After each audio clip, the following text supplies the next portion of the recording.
Jose Mourinho wants Jadon Sancho at Fenerbahce. talkSPORT's Ben Jacobs says the Turkish giants are battling Napoli for the winger. My understanding is that Jose Mourinho and Sancho have had a face-to-face Zoom or whatever appropriate technology they use, and they've spoken about this project. And then financially speaking, Fenerbahce have got big budget with Sancho. It's understood Fenerbahce are also after lead stopper Ilham Meslier. We understand Keith Andrews has agreed to become Brentford's new head coach. Darren Bent believes it's a risk, but a calculated one. You want someone who has obviously got that managerial experience before, that maybe had even managed in the Premier League before, but the fact they've opted for this route, someone at the club must have gone, do you know what, he's good enough. Because surely you do your homework. And Brentford's a club, I think, when they do their homework in terms of managers, because you had the Thomas Frank with the Dean Smith, and then he took over. He's definitely one of those when I look at Brentford Football Club, in terms of transfers, in terms of recruitment, appointments, in terms of staff, they're quite meticulous in what they do. It's never just off the cuff, is it? This as Middlesbrough have confirmed the appointment of Rob Edwards as their new head coach on a 3-year contract. There's more online at talksport.com.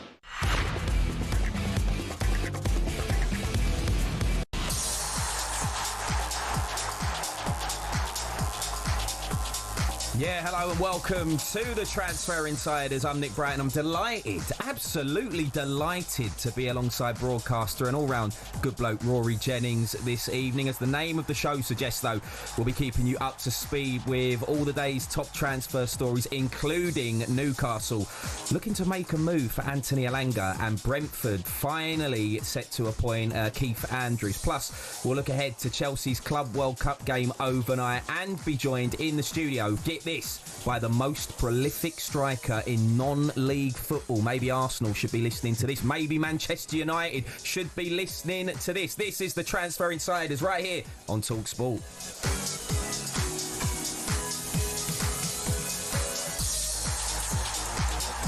Good evening, Raw, mate. How are you? How are you? Yeah, not too bad. Not too bad. It's been a long time. I've got to say, you're looking suave today. You're very kind. You're slightly smarter than usual, actually. I knew that you were in the building, and I decided to put a shirt on for you.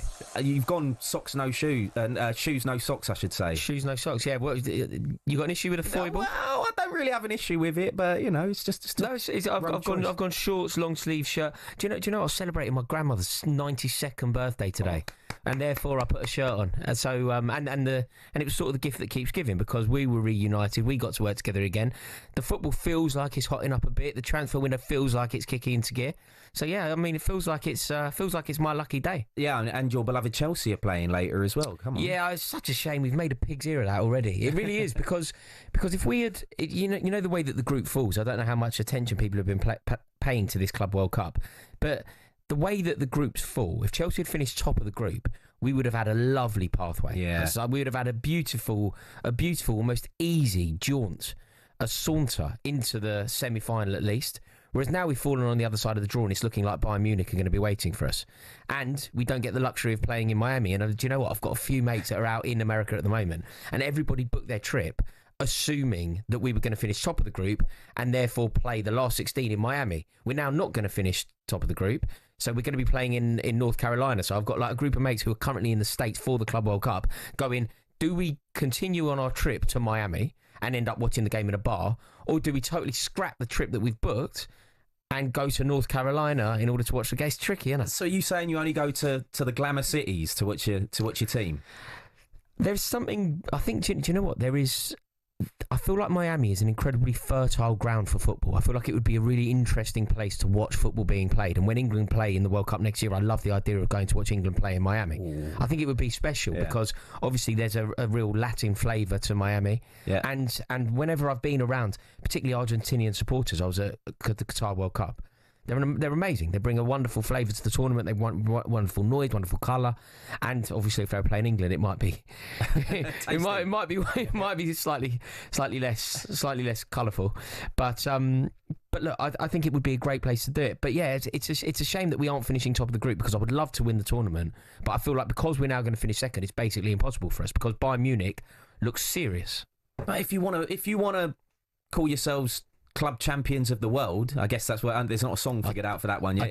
I disagree with what you're about to say. I know where you're going with this. You're going to say you have to beat anyone. Well, you do, don't you? No, you don't. It's a complete myth.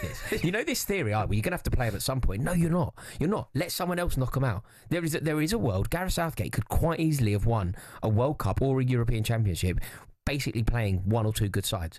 There is certainly a way. Right, to win a Premier League, you have to beat everyone. It doesn't really matter if you're playing Man City first game of the season or 10th game. It doesn't really matter.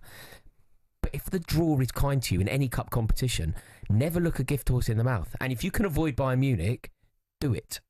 I mean, Bayern Munich seem to be favourites in your eyes and ears. They're looking good. Yeah, looking very, very good. Right, someone who always looks good is our the talkSPORT transfer correspondent, Ollie Klink, and he joins us now. Does he? You ever seen it? Yeah, I can see him right now. Are you sure? See him right now. Look, he looks fantastic. Are you sure? I mean, that's the nicest anyone's ever been to me, Nick. Well, I've got to butter everyone up. It's my first go, isn't it? So, you know, why not? How are you, mate? Rory, I mean, sorry, Rory wearing, what was it, shoes with no socks? Yes. He should be fined for that. That's your show fee right there. I don't know if that's true. I feel like the outfit. I think the shoes maketh the man, and I feel like I've done okay. I'll send you a photo in the break. What you got on your red trainers? I'll send you a photo. No. I've gone a fairly smart suede loafer. Send in photos of your fit. It's not that kind of show, guys. You know what I mean? This is a family show, right? Ollie, there's plenty going on today, though. It seems as if Newcastle are finally looking to make a move in the transfer window, mate. Yeah, we understand that Nottingham Forest have rejected a bid from Newcastle of 45 million for their Swedish winger Anthony Elanga. We understand Forest don't have any intention of selling him at the moment, but they would want north of around 60 million for him if they do. Elanga scored 6 goals. He picked up 11 assists last season. I thought he was one of Forest's standout players. There's a couple of interesting parts to this story as well, because Newcastle were actually linked with Elanga back in January too. And the outgoing sporting director, Paul Mitchell, wanted to offer Jacob Murphy to Nottingham Forest in a part exchange. Eddie Howe said no. And it ended up being an excellent season for Murphy. He scored 9 goals. He picked up 14 assists. But having said that, it is a position that should be a priority for Newcastle. They need to strengthen there. Murphy's their only natural right winger. But if it comes to it that they don't want to pay that much for Elanga, around 60 million. They are exploring a few other options as well. Johan Bakayoko from PSV, Dortmund's Karim Adeyemi, and even Mohamed Kudus from West Ham as well. I rate Anthony Elanga really highly, Ollie. I think he's a brilliant player. And you know that goal that he scored last season against Manchester United? Playing for Forest, after about 5 minutes, he runs the length of the pitch and scores a brilliant goal. That is so appetising, isn't it, for Newcastle United and what they're hoping to achieve next season? You're obviously a Newcastle fan. Are you optimistic? Do you want this one over the line? Do you want Anthony Elanga to be a Newcastle player next season? Yeah, I really think he fits that the mould of an Eddie Howe team for sure. I was actually thinking of the goal he scored against Manchester City, but there were plenty of others to choose from. He'd also be linking up with his teammate from Sweden, Alexander Isak, and he'd be on the right-hand side. They work well together for the national team. So yeah, it would be a transfer I'd be excited by. I'm someone who likes a player that is Premier League proven as well, and I think Elanga's shown that in spades last season. 45 million quid about right? Yeah, I mean, that bid, of course, yeah, that's been rejected. So, I mean, 60 million is a lot of money. It is a lot of money, but at the same time, that's the kind of price you're going to have to pay for a very decent winger in the Premier League, I think, nowadays. And look, I would be excited by that signing if they did get it over the line. Yeah. Well, that's not the only thing going on today. It seems as though Brentford have got their new manager sorted as well, Ollie. Yeah, they've agreed a deal with Keith Andrews to become their new manager. He's currently their set-piece coach. He has been since about July 2024. He'll be stepping up for his first full managerial role to take over from Thomas Frank. He might bring in his former Republic of Ireland teammate, Damien Duff, former Chelsea and Newcastle course, as me and Rory will know. Damien Duff's left his job in Shelburne in Ireland. He's leaving them as champions, actually. There's no guarantee he's going to accept that role at the moment, but he might join the backroom team of Keith Andrews. I mean, Brentford have done this before. Thomas Frank was an assistant before he came through as manager. But, I mean, coming in the Premier League, I think it's a big ask, isn't it, for someone with no full managerial experience? Just on Damien Duff, just before I answer that, or get Rory to answer it, is he trying to complete the West London trilogy? Or, he was Chelsea, he was at Fulham, now he's going to Brentford, maybe QPR next, mate. Yeah. He could. I mean, he's a wonderful man, Damien Duff. I think he's such an underrated player. He seems like he's taken to management well, obviously doing the business in Ireland. So it'd be interesting to see how that one plays out. Yeah, I wonder what your thoughts are, though, guys, on Keith Andrews setting up. I heard Andy Goldstein on Drive a bit earlier just saying that, he thought Brentford going for a manager with no experience is a big risk. Is there any sense for you that there might be, people associated with Leeds and Burnley and Sunderland looking at that and going, they could be a team that we could catch next year? The only reason why you think it could work is if you think about the way that Brentford have given managers an opportunity, for example, Dean Smith, for example, Thomas Frank, and you look at the way that they went on off the back of what they did at Brentford, and you think there is no reason why this couldn't have that impact. But I do think it's a little bit of a punt. And, promoting somebody from set-piece coach with no Premier League experience. Also, Thomas Frank felt like he took everyone from Brentford. Like, he took the kitchen sink, apart from Keith Andrews. So, again, I do actually agree with you, Ollie. I think if one of the teams that came up from the Championship are to survive, someone's going to have to take their place. And you look at what's going on at Brentford, and you can't guarantee that they stay up the way that you could under Frank. There's jeopardy there. Yeah, I think especially if they lose one or two of their stars, it's looking like Brian and Burmo is going to be heading out the door, heading to Old Trafford. So if they lose a couple more, it could be a bit of a worrying season for Brentford. But, it has worked for them before, so you can't argue with it too much. They seem to know what they're doing at that club.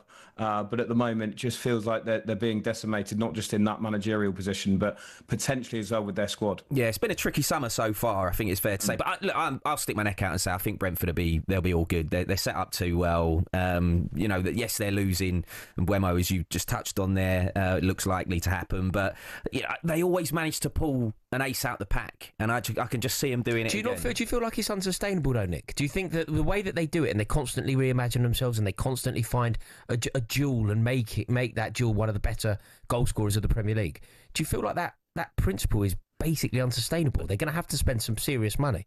But yes, I do. But equally, you can look just down the road, head south a little bit. Brighton, they do the same thing. They manage to just keep on finding these gems. And, whenever I speak to people that support, let's just use Manchester United as an example at the moment, because they're quite active in the transfer market. Everybody knows they need reinforcements. And whenever I speak to Manchester United supporters, they cite clubs like Brentford, they cite clubs like Brighton and say, if they can do it, why can't we do it? What's our scouting network doing? Yeah, there's truth in that as well. Yeah. Right, let's stay in West London, though, because it's never a proper transfer window, Ollie, without Chelsea splashing the cash. And it seems the deal for Jamie Gittens is imminent, mate. Yeah, they're going to place a third bid, Chelsea, for Gittens. He's their top target in terms of a left winger. They've already seen bids of 30 million and 42 million rejected. Those came before that little deadline, the mini transfer window just before the Club World Cup. They're hoping to seal this transfer for around 45 million. The two clubs are obviously both out at the Club World Cup, so they're holding talks in America.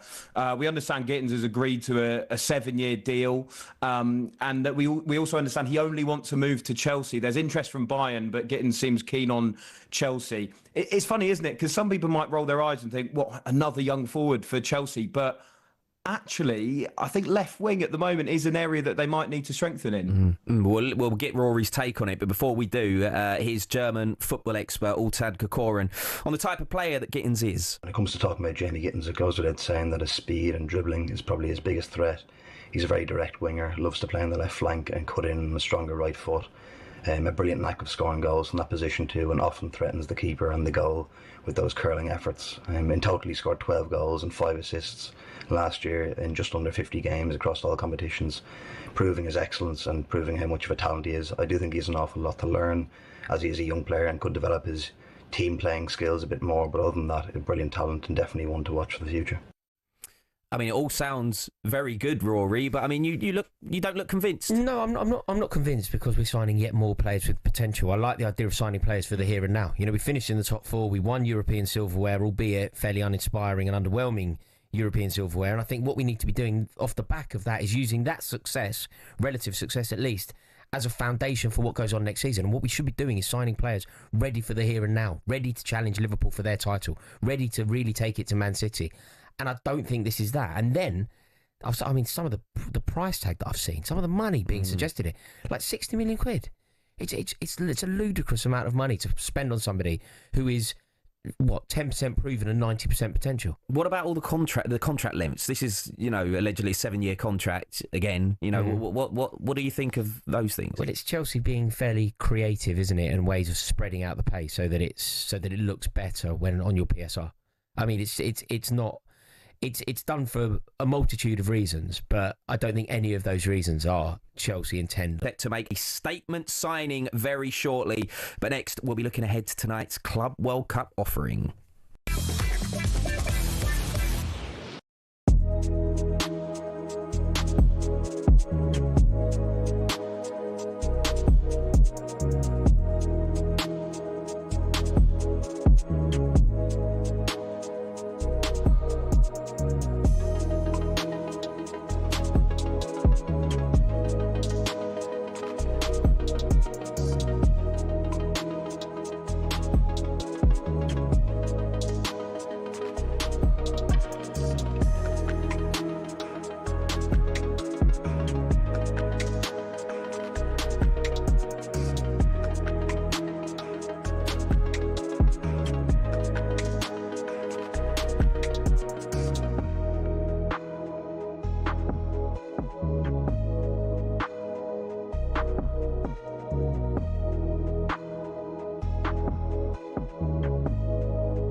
listening to the Transfer Insiders right here on talkSPORT with me, Nick Brighton, broadcaster Rory Jennings. We will get back to the transfers shortly, but now it's time to get an odds update with Ladbrokes. Odds update on talkSPORT with Ladbrokes. Supercharge your odds with our Odds Boost button. Selected markets applies to first £50 of stake. Terms apply. 18 plus. Gambleaware.org. And I'm delighted to welcome Alex Apati to the show. Alex, hello, mate.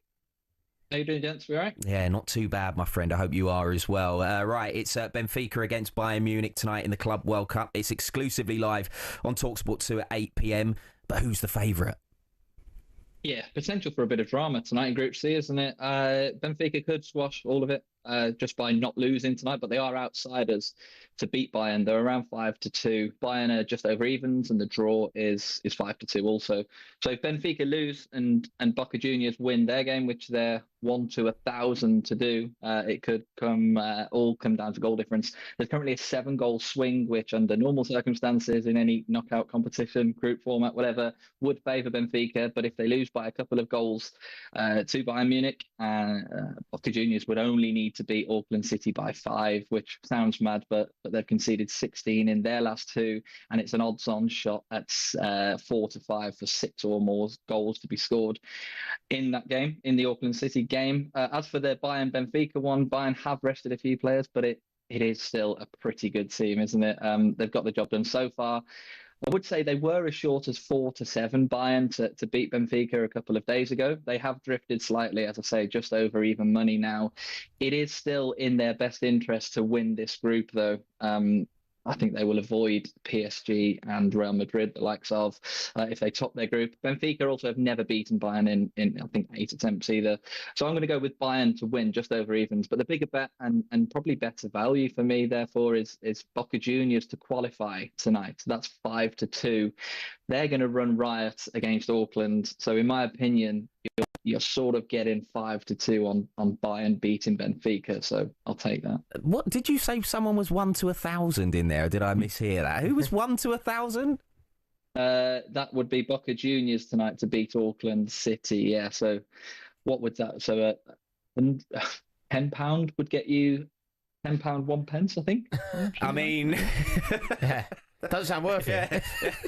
Something tells me you're not going to be taking many of those. But listen, let's also talk about Rory's team, because tonight on talkSPORT at 2 a.m. we're bringing you exclusive commentary of Chelsea's match against ES Tunis. It's a must not lose for Enzo Maresca's side to go through. So will that be happening?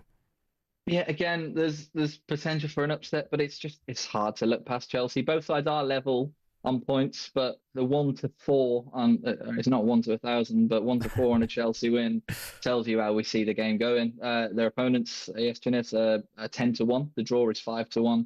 There's probably value looking in how comfortably Chelsea win this. They're 2-1 to win by 3 or more, and 13-8 to win both halves. I like both of those. Pedro Neto has found the net in both of Chelsea's games so far. He's 12-5 to make it 3-3 tomorrow.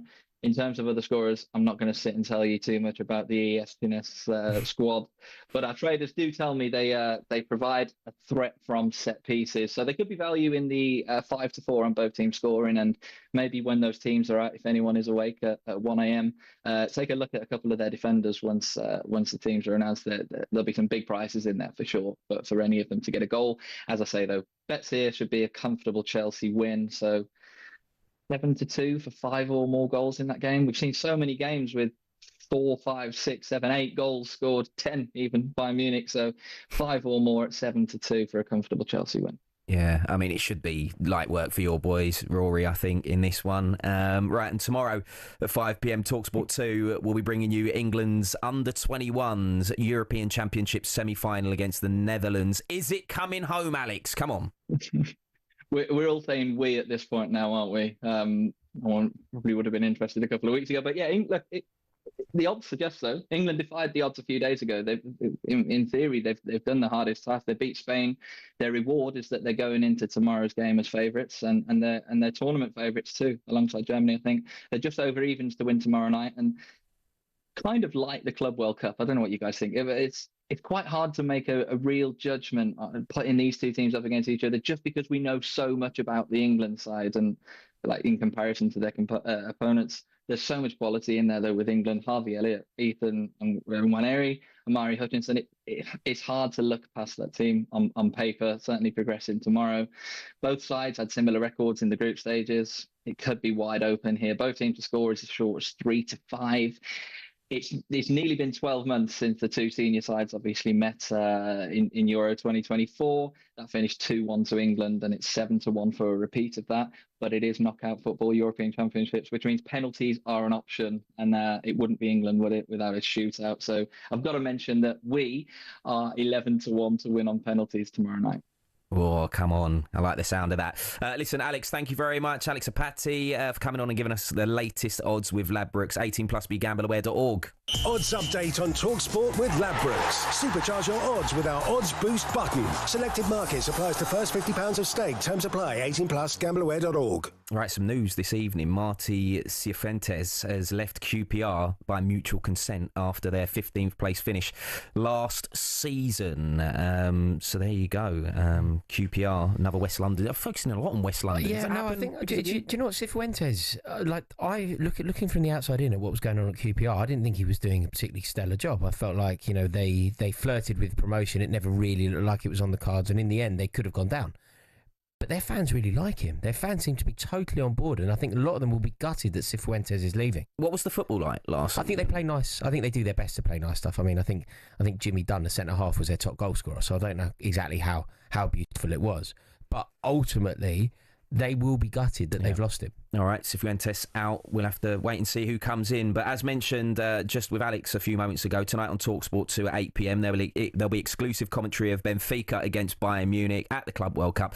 Your match commentator will be Kev Hatchard, and he'll be alongside former England striker Dean Ashton. And Kev joins us now. Firstly, can we get the headline team news, please, mate? Absolutely. Bayern have reacted to a bruising encounter with Boca Juniors by making 7 changes, with Harry Kane and Michael Olise among the players dropping to the bench. Lima, Tar, Kimmich, Goretzka and Coman drop out too. Dayo Upamecano makes his first start since March. German international Tom Bischoff makes his Bayern debut. Boe, Palhinha, Pavlovic, Sané and Müller all come in. 4 changes for Benfica. Alvaro Carreras is suspended, so Samuel Dahl comes in. Renato Sanchez and Andreas Schelderup come in for Orkun Kökçü and Kerem Aktürkoğlu. Bayern win the group and probably face Chelsea in the last 16 if they avoid defeat. Benfica win the group if they win, qualify if they draw, but are in danger if they lose. Kev, from what I've seen of this Club World Cup, and I've thoroughly enjoyed what I have watched, Bayern Munich look like the standout side to me. Would you agree with that? Do you think that they are the favourites, they've played the best football, and they look like the most likely side to lift this tournament? I think it's slightly skewed by the fact they played Auckland City in the opening game, because they are a semi-pro team, and if you look at Bayern under Vincent Kompany, they've tended to duff up teams they're expected to. So they do really, really well against teams that cannot cope against their high-octane football. However, that game against Boca Juniors in the heat, basically an away fixture because the stadium was full of Boca fans, they showed a different side there, and they managed to grind that one out and get the victory. So I'll just hold judgment a little bit. I think tonight tells us a little bit against this Benfica team with a much changed Bayern side. I still think they're a little vulnerable against the better teams in Europe. Well, Dean Ashton is alongside you there, and I just wanted to get the thoughts of Dean on Chelsea. They're in action tonight, 2 a.m, exclusively live on talkSPORT against the Tunis. Whoever wins that game will finish second in Group D and face the winner of Group C, which is either Bayern or Benfica. How would you fancy Chelsea's chances against either of those two, Dean?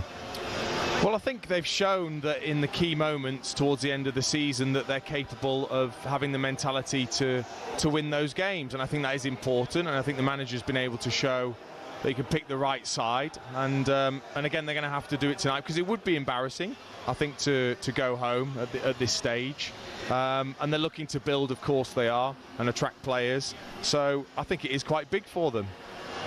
All right, boys, we'll leave it there. Thank you very much. That's Dean Ashton and Kev Hatchard. They've got commentary, of course, on talkSPORT 2 from 8 p.m. Benfica against Bayern Munich at the Club World Cup. Right, Nick Bright and Rory Jennings with you on Transfer Insiders. Then next, we'll be looking at whether Thomas Frank could be set to make a statement signing as Spurs boss.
Chelsea will be looking to progress to the last 16 of the Club World Cup during the wee hours of Wednesday morning. They're up against AS Tunis in Philadelphia and need to avoid defeat to make it through.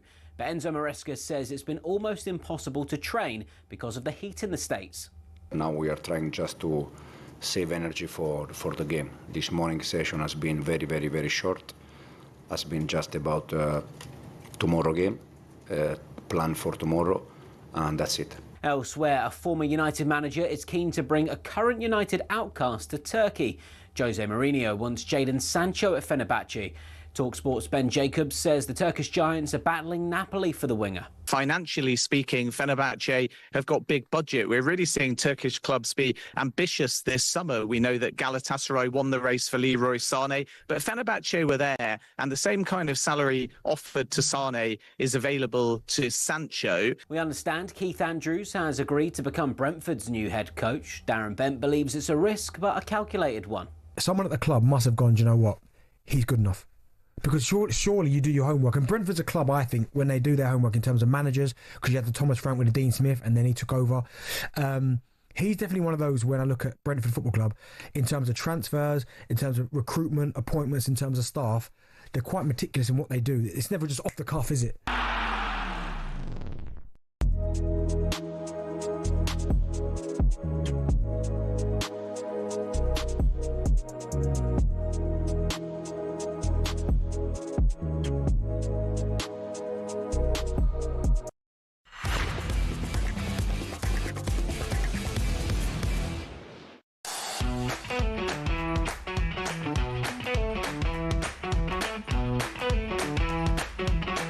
You're listening to the Transfer Insiders with me, Nick Bryant, and Rory Jennings. Remember, if you hear anything tonight and you've got to get involved, We want to hear from you. 81089 on the text or 03717223344. If Rory says anything that you vehemently disagree with, which is not beyond very unlikely. Very unlikely. It's very unlikely when you just profess sage and wise football takes. Very unlikely to offend or upset anyone. Yeah, sure. Right, let's. Our next story might end up offending somebody. Who knows? Because we're going to talk Spurs. Now, is Thomas Frank about to make a statement signing? Obviously, Thomas Frank is the gaffer now at the Tottenham Hotspur Stadium, and he's looking to make his mark because Tottenham Hotspur are allegedly weighing up a move for Eberechi Eze and believe the Crystal Palace forward would be open to joining them. I mean, Rory, this would be... In my opinion, I think this would be a massive signing for Spurs because Eze is a fantastic player and somebody who I'm surprised there's not more people after. No, he's a phenomenal talent and it's literally the perfect signing for Tottenham. It's exactly what Tottenham should be doing. It's exactly what Thomas Frank should be doing. It's the exact kind of player that Tottenham should be linked with. And if Tottenham are to demonstrate the kind of aspiration and ambition that their fans have been demanding for basically 2 decades under Daniel Levy, this is the sort of signing that will help to scratch that itch. I think he's a sensational talent. The only question mark would be, and I think that you sign Eberechi Eze for Tottenham. There's no doubt about it. It's just when you look at Tottenham's players, when you look at their squad, when you look at what Thomas Frank already has at his disposal, he already has Kulusevski. Yeah. He already has James Maddison. So he's already got a couple of players that play in a very similar way, in a very similar position to Eberechi Eze. Like I would say that out of those 3 players, if we're ranking them, Eberechi Eze is a jewel in the crown. Yeah. Eberechi Eze is a far better player than James Maddison, in my opinion, and he's a better player than Kulusevski. I believe that a good manager, and Thomas Frank is most certainly that, would be able to make it work. You potentially play Eberechi Eze out wide, you potentially move Kulusevski wide, and this isn't necessarily a problem to have, or if it is a problem, it's a wonderful one. But Eberechi Eze going to Tottenham, I think it is the exact signing that a team in the Champions League, who have made it into the Champions League, a team with big ambition, big support, this is exactly what they should be doing.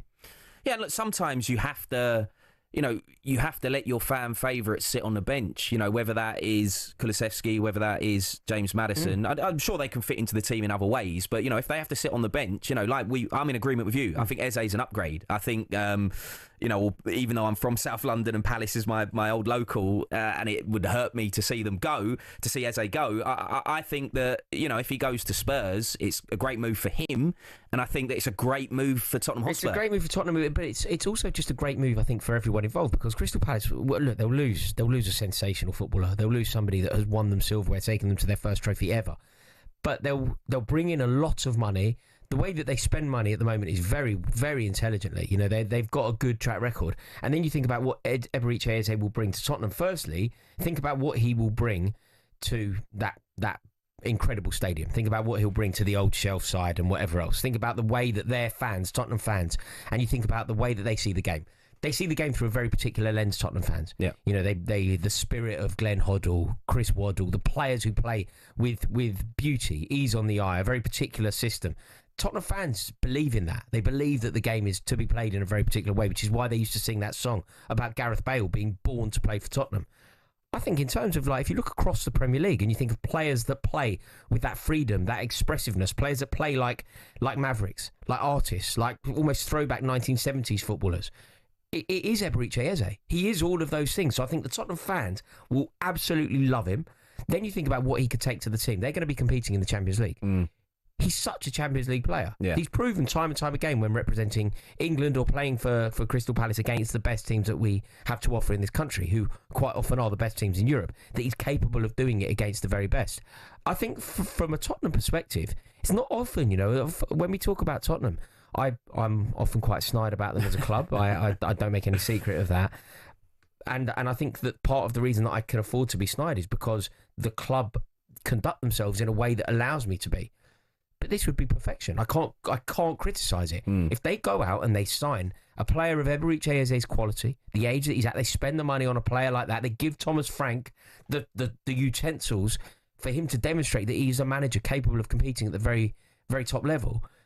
You just can't fault it. It's an excellent player going to a club on the up, going to a club in the Champions League to play for a manager who at least from what we think, is ready to do it and be tested against the very best. Yeah, I mean, I have to say, I think since obviously winning the Europa final against Manchester United, I think Spurs have gone about things the right way. There was a lot of debate about whether Big Ange should have stayed, Ange Postecoglou or not, and I think it was the right thing to do. Thomas Frank, a great manager to bring in. Let's not forget Manchester United were allegedly looking at Thomas Frank at one point as well. Frank's an intelligent thing. They did the correct thing again, because Thomas Frank, football is a meritocracy. If you earn the opportunity, if you're a footballer, if you score a lot of goals for a team that are operating in the bottom 15 of the Premier League, you should get an opportunity to play for a team in the Champions League in the meritocracy. If you are a manager who has been doing it really well, keeping a team like Brentford in the league, constantly keeping Brentford in the league, getting Brentford to a position in the league where nobody really talks about as being relegation fodder anymore. Making good signings as well. He deserves an opportunity to have a step up and go to a big club. And Tottenham are most certainly that. Yeah. So, I agree with you. I think that there's a lot of reasons for us to criticise Daniel Levy. There's a lot of reasons over the years for us to criticise Enoch. But if you remove emotion from the Ange Postecoglou saga, overall, whilst it may hurt Tottenham fans because he brought them something that they thought they would never see, overall I think it was the correct decision. If you remove the tribalism and the emotion. And then, like you say, ever since then, they've brought in a manager. I think they got rid of Postecoglou, correct. They brought in Thomas Frank. Annoyingly, I think that's correct. They're now being linked with players like Eberiche Eze. And if they get that over the line, I mean, possibly the best signing they could make. If you were to say in a dream world, if you were to speak to a Tottenham fan and go, right, mate, you've just won European silverware. You've just beaten Manchester United in a European final. Ange Postecoglou has confined the term Spursy to the ash heap of history. Spursiness doesn't exist anymore. The ideology, Spursyism, it don't exist. And if it does exist, it's applicable to Man United now, not Tottenham.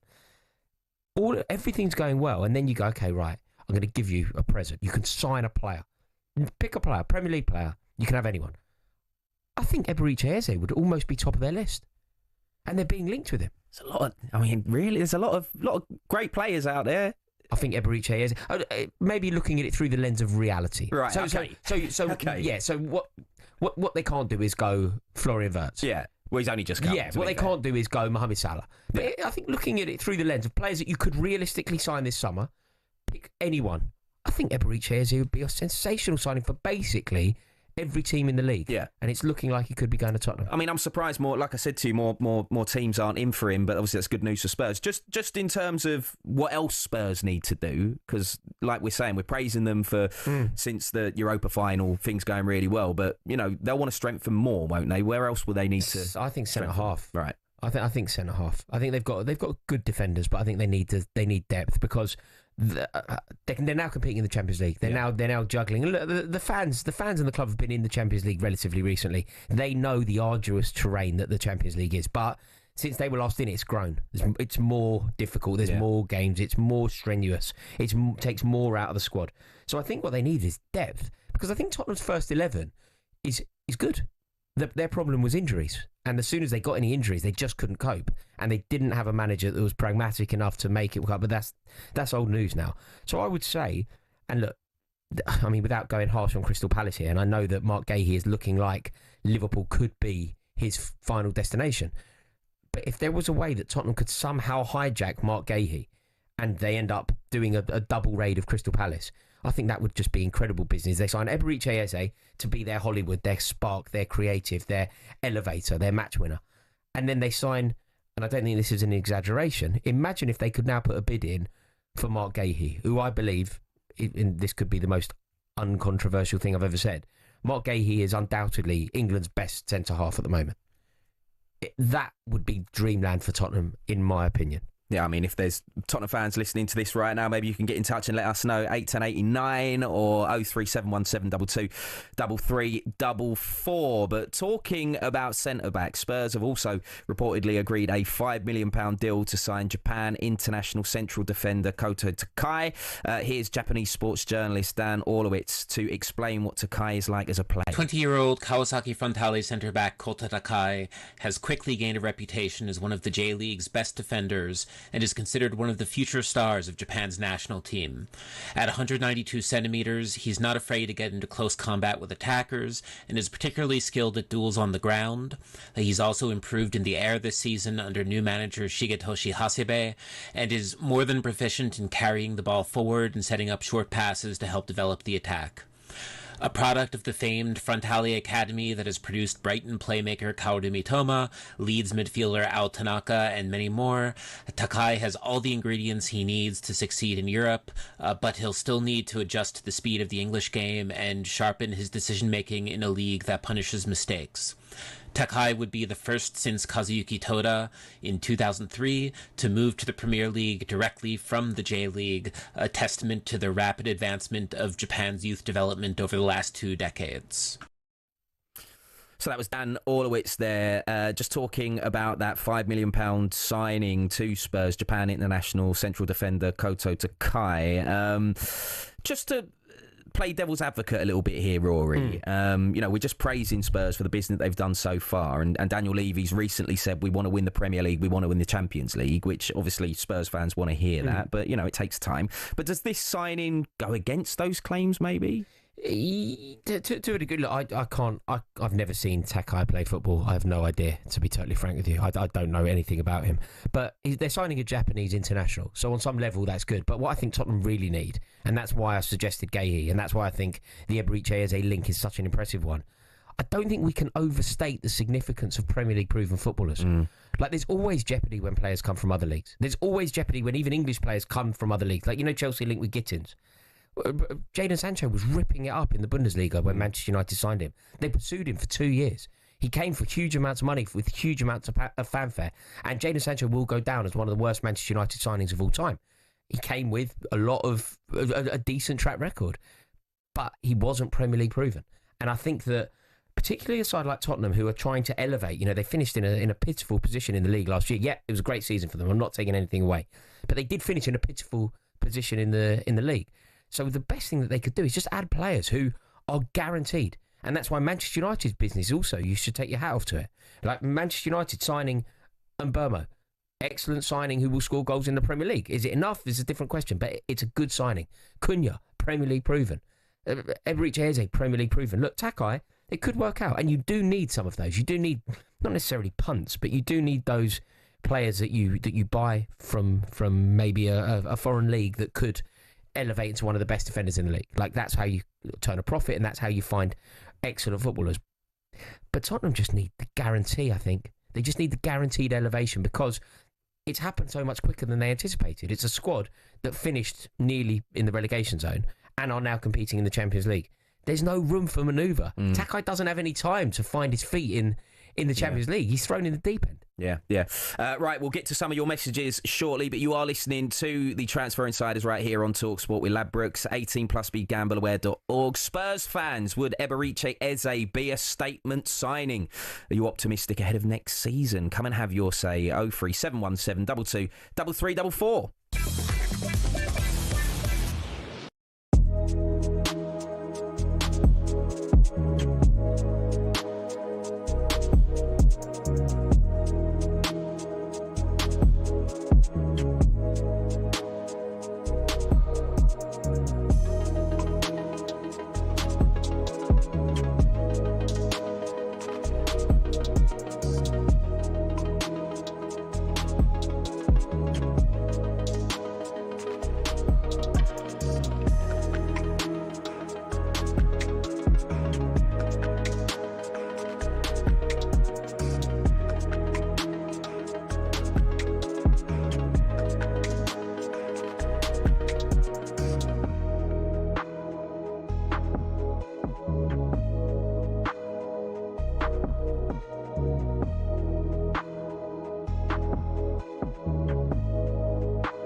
Yeah, you're listening to the Transfer Insiders with me, Nick Brighton broadcaster Rory Jennings. But the reunion of the century starts next week, and we're giving you a chance to win a pair of Oasis tickets in Manchester on the 19th of July. Yes, you heard that correctly.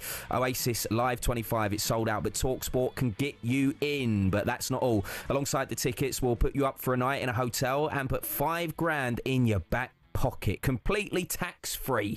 Listen up now for everything you need to know. Alright, kid, you have to be over 18 to enter in the UK excluding Northern Ireland. For a chance to win a pair of tickets to the most electrifying rock and roll reunion of the century, a hotel stay and $5,000 spending money, all you gotta do is text the word Oasis to 83338 by Monday the 7th of July at 11 p.m. and you'll be entered into the draw to go supersonic this summer. Sorted. Right, here's all the legal stuff. Text costs £2 plus one standard network rate message. You've got to have the bill payer's permission or post your name and number to Oasis Prize Draw, PO Box 3190, Colchester, CO2 8GP, to arrive by 5 p.m. on the 10th of July. This is a talkSPORT limited promotion run on talkSPORT, Talk and Virgin Radio UK stations. Full T's and C's at talksport.com. Right then, let's pick up where we left off then, Rory. We were talking about Spurs and a few people getting involved with this. 81089 03717 2233 44. Hello to Lee the Baggy, who says the best Spurs can finish next season is 8th and no silverware. Levy will be happy with that. I'm not sure about the supporters, he says. Yeah, I mean, I think Spurs fans want to see them, continue the momentum. They've won a trophy this season. They've got the first for it now, haven't they? Yeah, absolutely. Also, I don't necessarily think it's true that they can only hope for 8th. I think they can hope for a lot more, and I think they could realistically end up with more than that. Equally, I think that they could end up with a lot less than that. Like, there's no guarantees that this is going to work. There's no guarantees that Thomas Frank will find his rhythm, and ultimately, moving from a club like Brentford that was completely built around his vision, he was totally interwoven into the fabric of the club.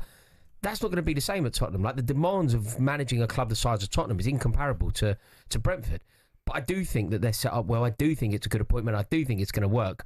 And annoyingly, I actually can see them building on what they achieved last year. Sometimes it takes something magnificent to change the culture of the club. And I do think that what Postecoglou did, whilst overall I didn't rate him as a manager at all, I do think that he's changed the culture of the club. We've seen it at times. You know that FA Cup win that Manchester City got? Yeah. They won it. They never looked back. In 1997, long way pre-Roman Abramovich, Chelsea went 25 years without any silverware, nearly as long as Tottenham. Well, Tottenham nearly went as long as we went. And we won the FA Cup. We got to an FA Cup final in 94. We got beat by Manchester United. In 1997, we got to the FA Cup final again. We beat Middlesbrough. That opened the floodgates. We never stopped winning silverware off the back of that. I'm not 100% sure, and I'm not committing to saying that could be the moment that Tottenham is redefined. But I don't think it's beyond the realms of possibility for Tottenham, off the back of that win, that they could win more silverware next year. I mean, I'm just looking at their fixtures. How important is it for them to get a good start this season? Because I'm looking at it, the first game of the season, they got Burnley at home. It's a good one to start with. No disrespect to Burnley supporters listening right now. They then go away to Manchester City. Obviously, that's tough, but not for them. No, ironically, not for them. Spurs, they manage to always get a result at the Etihad, don't they? Somehow. Then it's Bournemouth at home, West Ham away, Brighton away. Wolves at home, Leeds away, and then Aston Villa. So I mean, it's a kind of fixture list. Yes, it's a mixed bag. There are some good sides in there, but if you're looking at it, Spurs could come away with that, maybe only losing 2 of those. I think Thomas Frank will be over the moon with that fixture list. If you look at Tottenham, the way that it's shaped up for Tottenham, you compare it to Arsenal's fixture list. Yeah, Arsenal's is appalling. Arsenal's fixture, like that randomizer, the random generator of Arsenal fans want to have an issue with that because it really has been unkind to Mikel Arteta, particularly in a season that's going to define him. But I agree with you. If Thomas Frank lands and he hits the ground running and he finds a bit of rhythm, if Tottenham have played 5 games and they're in the top 4, they will have built up a little bit of a cushion over a couple of rivals. Then it's just about maintenance. And I do think that there's some very good players in this Tottenham camp. I think he's a good manager, and ultimately, this is what it comes down to. I feel like Daniel Levy is getting it right. Like, imagine if they end up with Ebereich. They've just won silverware. They're a Champions League team. They end up signing Ebereich Eze, somebody else of similar quality, and then a top-tier centre-half. There's no reason why they don't qualify for the Champions League next year. No, well, I mean, we had this message come in, and it swings and roundabouts, really, because this one says, great show, lads, been a really interesting one. What's your thoughts on this? Spurs have got to get rid of the deadwood where contracts have ended. They're now off the wage bill. Sell Richarlison, Son, Romero, but buy Eze, Gay, Grealish, and Hijack, and Wemo, and Gyökeres to really spice up depth and quality and compete on all four fronts. Grealish is interesting. Just quickly, go on. Grealish is really interesting, don't you think, Nick? Yeah, I think just think about what Grealish will bring to that team. Not only similar to Eze, in as much as Tottenham fans would believe that a player like Grealish is born to play for their club, but he would bring something that team desperately need. He's got something to prove. Champions League nous, Champions League know-how. What Jack Grealish will not care about is going away, the most intimidating away game in Europe, where the Bernabeu, Nou Camp, Paris, maybe because they're the champions. Grealish will go over there expecting to win. And Tottenham could do with somebody like that in the dressing room. Because remember, Thomas Frank doesn't really know. I know he's had a bit of experience at Brøndby, but he doesn't really know what it takes. Yeah. Having a player like Grealish around the camp, that text is actually quite wise, because having somebody who is Champions League proven like Grealish in and around the squad could be exactly the tonic that Tottenham need. Yeah, I reckon it's Thomas Frank who sent that in. But trying to give Daniel Levy a little bit of a push. I did say it swings and roundabouts, though, Rory, because this one here says, I listen to talkSPORT most of the time. I'm sorry, but I've never heard a more annoying little man than Rory Jennings. Talks loads of dross and is so patronising. That's from Alex. Mate, I can't disagree with a word he said there. I can't disagree with the word he said. That could easily be my wife using a pseudonym. Yeah. All right, well, next we're going to be taking a look at Arsenal's slow start to business this summer.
Chelsea will be looking to progress to the last 16 of the Club World Cup during the wee hours of Wednesday morning. They're up against ES Tunis in Philadelphia and need to avoid defeat to make it through. But Enzo Maresca says it's been almost impossible to train because of the heat in the States. Now we are trying just to save energy for the game. This morning session has been very, very, very short. Has been just about tomorrow game, plan for tomorrow, and that's it. No more than that, because as you can see, it's quite difficult to, it's not easy with this condition, with this temperature, but we are going to try to do our best. While Nicholas Jackson's been banned for 2 games at the tournament following his red card against Flamengo, elsewhere a former United manager is keen to bring a current United outcast to Turkey. Jose Mourinho wants Jadon Sancho at Fenerbahce. talkSPORT's Ben Jacobs says the Turkish giants are battling Napoli for the winger. My understanding is that Jose Mourinho and Sancho have had a face-to-face Zoom or whatever appropriate technology they use, and they've spoken about this project. And then financially speaking, Fenerbahce have got big budget. We're really seeing Turkish clubs be ambitious this summer. We know that Galatasaray won the race for Leroy Sané, but Fenerbahce were there, and the same kind of salary offered to Sané is available to Sancho. It's understood Fenerbahce are also after lead stopper Elan Meslier. We understand Keith Andrews has agreed to become Brentford's new head coach. Darren Bent believes it's a risk, but a calculated one. You want someone who has obviously got that managerial experience before, that maybe had even managed in the Premier League before, but the fact they've opted for this route, someone at the club must have gone, do you know what, he's good enough. Because surely you do your homework. And Brentford's a club, I think, when they do their homework in terms of managers, because you had the Thomas Frank with the Dean Smith, and then he took over. He's definitely one of those, when I look at Brentford Football Club, in terms of transfers, in terms of recruitment, appointments, in terms of staff, they're quite meticulous in what they do. It's never just off the cuff, is it? This as Middlesbrough have confirmed the appointment of Rob Edwards as their new head coach on a 3-year contract. There's more online at talksport.com.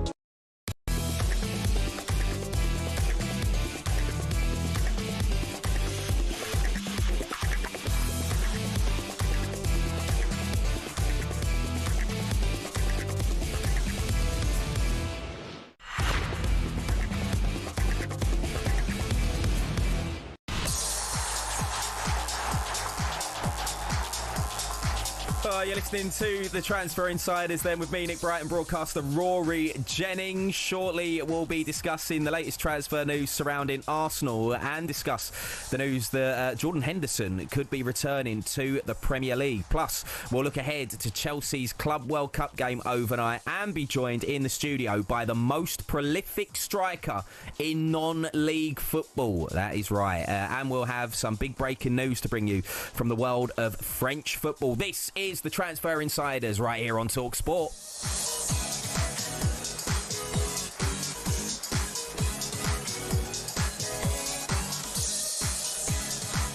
Right then, following a meeting with the French authorities, Lyon have been relegated to League 2.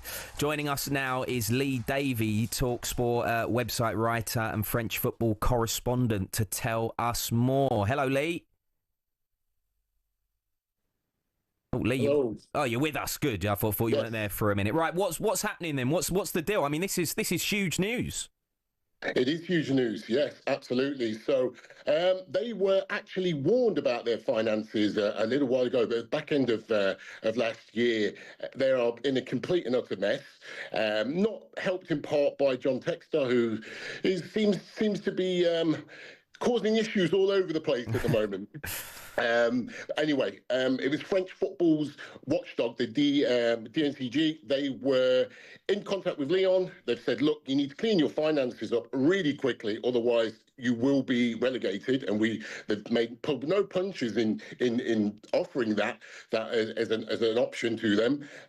They've basically tried to pull a few levers, to take a quote from Barcelona, and the way it stands now is that they've not done enough. So they've been told that they are provisionally relegated to Ligue 2, which is absolutely huge news. However, they do have the option to appeal that, and as it stands right now, it looks quite likely that they will probably get off on that, but time will tell. Expect a bit of an exodus this summer. We've already seen Ryan Cherky go. We've already seen Alexandre Lacazette. He's off the wage bill. He's left the club. So, there'll be one or two clubs circling, I'm sure, around Lyon's superstar youngsters. Yeah. Well, listen, Lee, you mentioned John Textor. Well, he's leaving Crystal Palace, but how entrenched is he at Lyon? I mean, and it's all his fault. I feel like he's getting the worst PR in football at the minute. He's had a mare, isn't he? He sold his shares in Palace, and now Lyon are relegated. Yeah, well, that was one of the things that was brought up in their in their defence, really, to the NCG, the financial watchdog, is that he has sold his shares in Crystal Palace, that finances are on the up. Lyon can meet the terms of what their expectations are of the NCG, but they're not satisfied by it.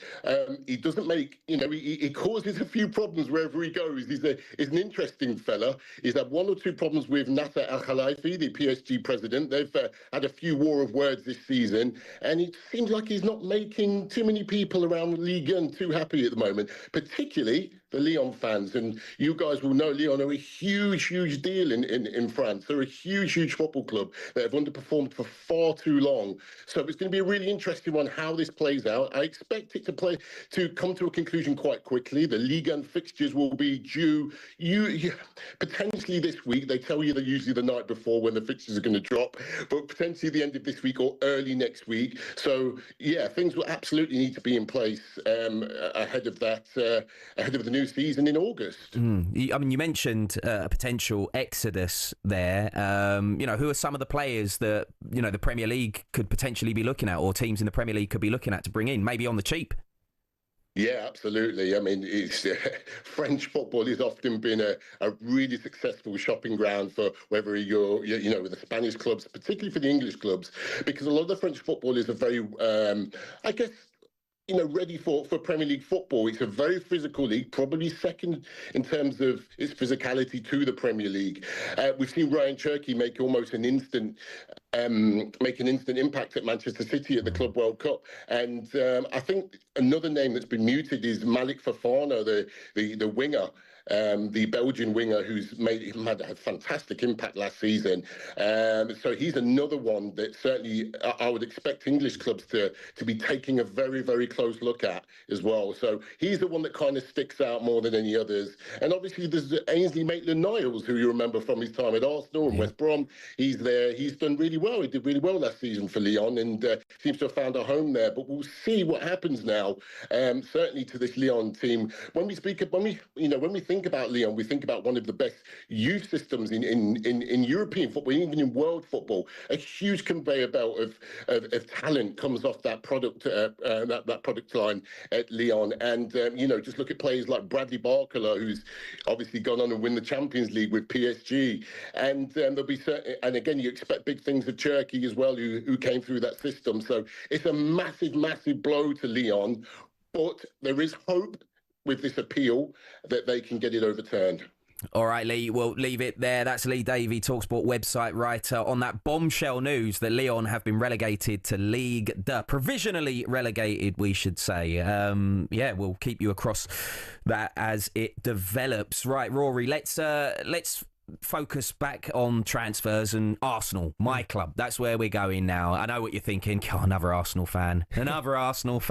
They're about, aren't they? There's a few of us. Yeah.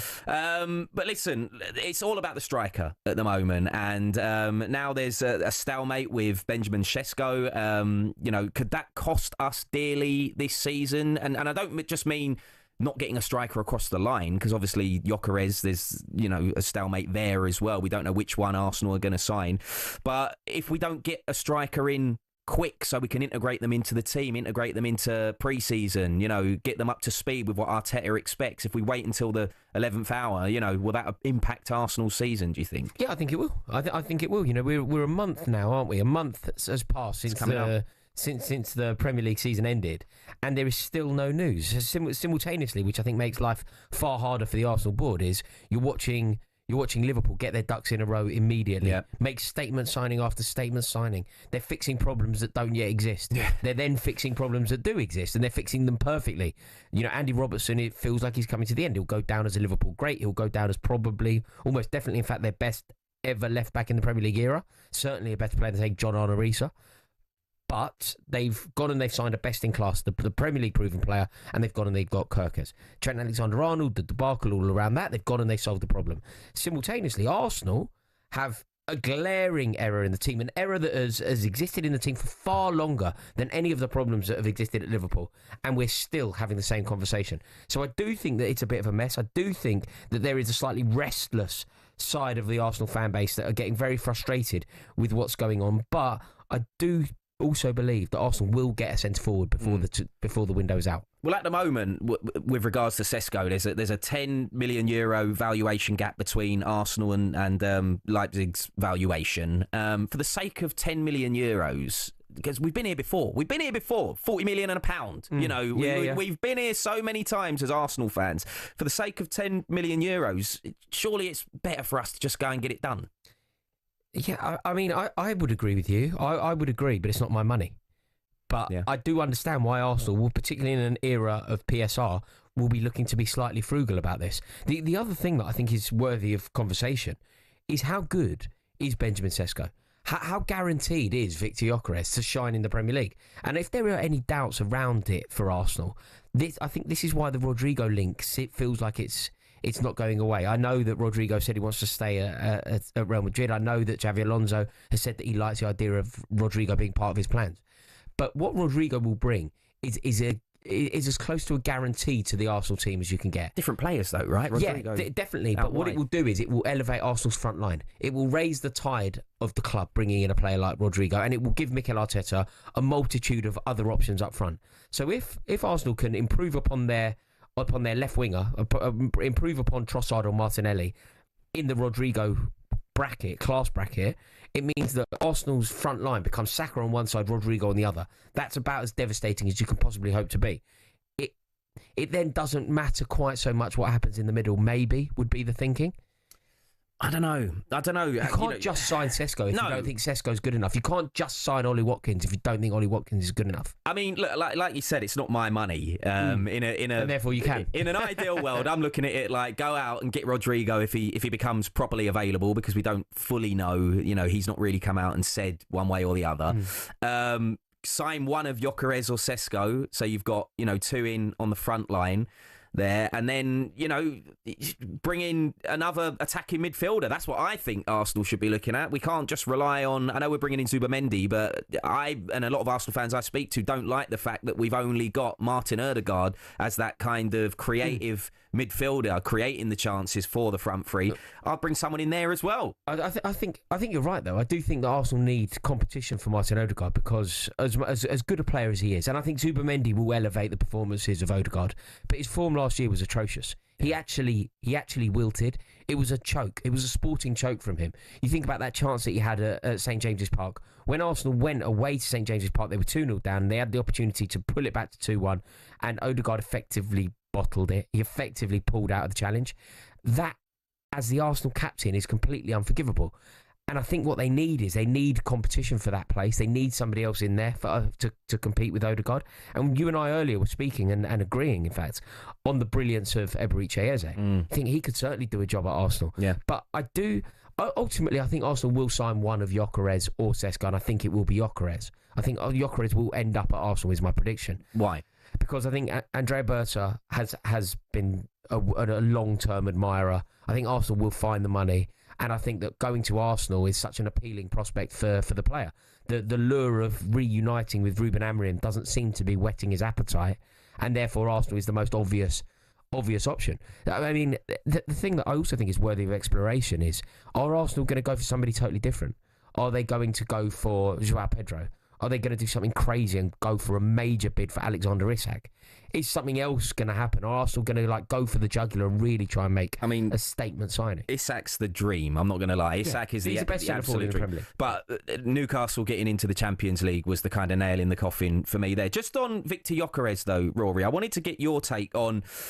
He's reportedly called the club's president to say that he won't be turning up for pre-season. And I get it, he wants a move away, I understand all these things, but Is that a bit of a red flag potentially, especially for a coach like Mikel Arteta, who, you know, he calls them standards. You know, he's very meticulous about these standards. And if a player like Gyökeres comes in and he could potentially be disruptive, we've seen what's happened in the past with players like that. We have, but we've also seen examples of players that have done something similar to this, but still been incredibly professional. Yeah. So, for example, I remember when Chelsea were desperately trying to sign Luka Modric.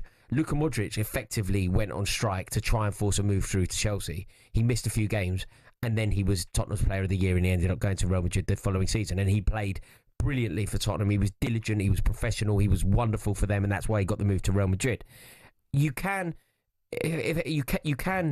ultimately rock the boat. I mean, Harry Kane did it trying to leave Tottenham, didn't he? Yeah. Cesc Fabregas did it, in fact, trying to leave Arsenal. Yeah. Like it can happen where players, they don't necessarily go on strike. That sounds so much more hostile than it is. But players can itch for a move, publicly itch for a move, and it doesn't necessarily make them disruptive. Obviously, there is examples of players that can do this and be incredibly disruptive, but it doesn't immediately mean that. So Gyökeres doing this, it doesn't mean that he's doing anything massively wrong. He just wants to try and ensure that he gets a move, because for him this is a wonderful opportunity. Imagine if you're him, you've had a great season playing in the Portuguese league. Like, no disrespect to the Portuguese league, but it's incomparable to going then to lead the line for Arsenal, isn't it? Like, leading the line for Arsenal for a player of his age. If you're a footballer of his age who plays up front, Thierry Henry is going to be like somebody that you obviously admire. Yeah. It's impossible to play that position and not be aware of the brilliance of Thierry Henry. To follow in his footsteps is something that he's going to be desperate for. And these opportunities don't come along very often. There is a world where Gyökeres doesn't get the move. Sporting don't allow him to move to Arsenal. Arsenal sign Benjamin Sesko. Sesko scores 30 goals next season, and Gyökeres never gets the opportunity again. So football moves. The football and football opportunities move very quickly. Yeah, I heard you talking actually about Liam Delap in a similar way. You know, saying that he had to take the opportunity. I think it's crazy. You know, when people say about footballers, they say something along the lines of, he should stay. Like, he should stay playing for a team in the Championship for another year. You're like, what are you talking about? He may never get the opportunity again. And Victor Gyökeres may never get the opportunity to lead the line for Arsenal, an Arsenal team capable of winning the league, an Arsenal team who are in the Champions League. He may never get that opportunity again. So I do empathise with him, and I do understand why he's desperate to make sure that the move gets over the line. Yeah. Who do you think you'll get then? Who do you want? Oh God, that is a question. I've flip flopped. I'll be honest. I've flip flopped because I feel like as football fans, we're always kind of attracted to this little bit of a rough diamond thing. You know what I mean? With Sesko's a little bit less proven. Some may argue he's younger, so he's got more potential to grow into himself. But I think right now, if I'm going to stick my neck out, I'm going to say Gyökeres. I'd like to see us sign Gyökeres. Just more proven, more goals, older, more ready. We have for too long, as Arsenal supporters, been thinking about, you know, what's happening down the road. Exactly. And now it's like we've got a team which, albeit last season fell away quite badly, or still came second, but, you know, Liverpool won it at a canter. But, you know, we've pushed Manchester City close. We are there or thereabouts. We just need that final piece in the puzzle to really be there. And I think Gyökeres can be that man. Just quickly before we break, I just wanted to ask you, opening 6 games of the season, we touched on it a little bit earlier on, Rory. Tough opening 6 games, away at United, home to Leeds, away at Liverpool, home to Forest, home to Man City, away at Newcastle. It's atrocious, Nick. It's atrocious. If you're an Arsenal fan, you've got to be. I mean, the only thing I can do, and I'm going to do this, and I don't even think what I'm saying is true, but I'll try and put a positive spin on it. Thank you. If you're top of the league after those 6 games, you might win it. It's a statement, right? Yeah, it's a statement. How many points do you think from that? Just, you know, from that potential opening 6. I mean, I don't think the amount of points matters. I think the amount of defeats will matter. If you come out of it, it doesn't really matter how many points you accrue. But say you come out of it unbeaten, so draws against City, draws against Liverpool. I think you're in a good position, because I think it's about as tricky as I think the start could be. Like playing Liverpool, Man City in the opening 6 is a hateful start to the season. It's really not what you need. So I think Arsenal are going to be strong enough next year. But I just think that it's going to be a 2-horse race rather than a 3-year race. And I think, you know the old adage where people say, if you don't win it this year, you never win it. Yeah. I don't necessarily think it's true that you'll never win it. But I do think that this Arsenal team, this collection of players, this Arteta vision, I actually believe that you've missed the boat. I don't think you'll win it. I predicted Arsenal to win the league the last 2 consecutive seasons. I don't think you'll win it next year. A few people said that about Liverpool when they were going toe-to-toe with City, and then they eventually did it, didn't they? So, I'm holding on to a little bit of hope there. Who knows? Right, you're listening to the Transfer Insiders here on talkSPORT with Ladbrokes. 18 plus begambleaware.org. Next, we'll be looking at some more transfer topics, including whether Jordan Henderson could be returning to the Premier League.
Yeah, you're listening to the Transfer Insiders with me, Nick Bry, and broadcaster, sometimes poker player, Rory Jennings. Well, this weekend, don't miss a massive showdown as Jake Paul takes on former world champion Julio Chavez Jr. live this Saturday, only on DAZN. You can buy now at DAZN.com/boxing.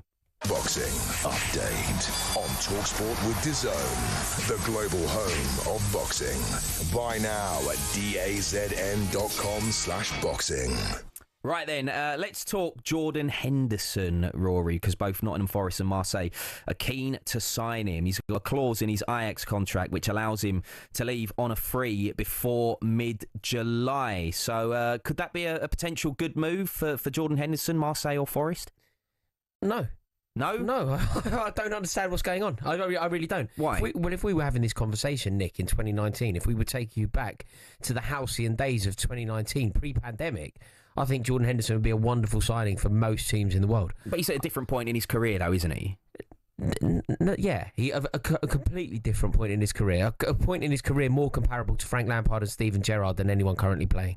Like, he isn't an option. He isn't a viable option for anybody. Have you seen his performances for England? He's been out of what I would consider to be genuine competitive football for a long time now. I think it's ludicrous for anybody to be linked with him. Like, when there was talk of him going to Sunderland, on some level that could just about make sense. You could rationalise it because of his links with the club, because of what he could do for that team, not necessarily on the pitch, but his understanding of the game, who he is, his stature, what he represents. I think that could all be quite beneficial to a club like Sunderland, but it's very specific to Sunderland. I don't think he can do a job for Nottingham Forest. Of course I don't. I think the game would totally pass him by, even at his best. And I was a Jordan Henderson fan. I thought he was a tremendous captain for Liverpool. And I think he'll go down in history as one of their best captains when you think about what he won and you think about his role in the team particularly. But this is bonkers to be discussing this today. Like, even at his best, so 2018 to 20, something like that, he was pretty profligate with the ball then. He wasn't great on the ball then. He didn't have a great eye for a pass then. What are we doing here? I mean, depending on the details, look, obviously we don't know any kind of details when it comes to how much he would be getting paid, etc., etc. But when it comes down to what Jordan Henderson brings to the table, not just on the pitch, but also off it, and I know where you're going to go with this because I know Rory Jennings, but we've heard Thomas Tuchel talk about the importance of him as somebody in the dressing room. Maybe there's that side of it to think about as well. I mean, I was completely anti the Thomas Tuchel selection for England anyway. I think it's a travesty. I think it's cheating. I think it's ridiculous, and I think it's a shameful day for the FA. Day that they shock me. No, I do. I really do. I really do. I think it's a pitiful appointment from the FA, and I think they should hang their heads in shame. But they've gone with Thomas Tuchel. So I got on board with it. I did the best I could. And then we've seen some of the most underwhelming performances I've ever seen from England, losing at home to Senegal, and the victory, the 1-0 victory against Andorra, which again was an embarrassment. Then you look at the team selection, and Jordan Henderson being picked for that England team was one of the worst, most unfair things that I think I've ever known with regard to an England side. It's comparable to maybe Theo Walcott getting an England call-up before he played a Premier League game. It made absolutely no sense. And Jordan Henderson cannot contribute to England now. He most certainly cannot contribute to England going into a World Cup next year in America, in the heat, in one of the most intense World Cups that we're going to play. There is absolutely no logical reason for Thomas Tuchel to select him, and it was just nonsense. But that's England. I just mean kind of what Thomas Tuchel said about his inclusion. Maybe Nuno Espirito Santo's thinking about that. The reason why I'm saying how poor that was because I think I was doing my best at least to explain how ludicrous I think that decision was. Right. The second that Jordan Henderson left Liverpool, he went from being Liverpool captain to go to play in Saudi Arabia. Great. He's going to earn loads of money that he is going to earn, and fair play to him. He's going to become more wealthy than he could ever dream. He's going to accrue generational wealth for his family. And I'm never somebody that stands in the way of that. I think good luck to him. Fine, go. One of the pitfalls to earning generational wealth is that you say goodnight to your England career. You say goodnight to competitive football, because there is no way that you can legitimately play football for England in one of the most competitive World Cups that we're going to go into. It's going to be heated, it's going to be intense, it's going to be brilliant, it's going to be one that England genuinely expect and have reason to expect. We've been to finals, we've been knocking on the door of finals. Jordan Henderson cannot play a role in that. You look at the players that England have in that position, he just cannot play a role. So I think that he said goodnight to all of that. We're now talking 2 years later, him coming back and doing a job at a Premier League team.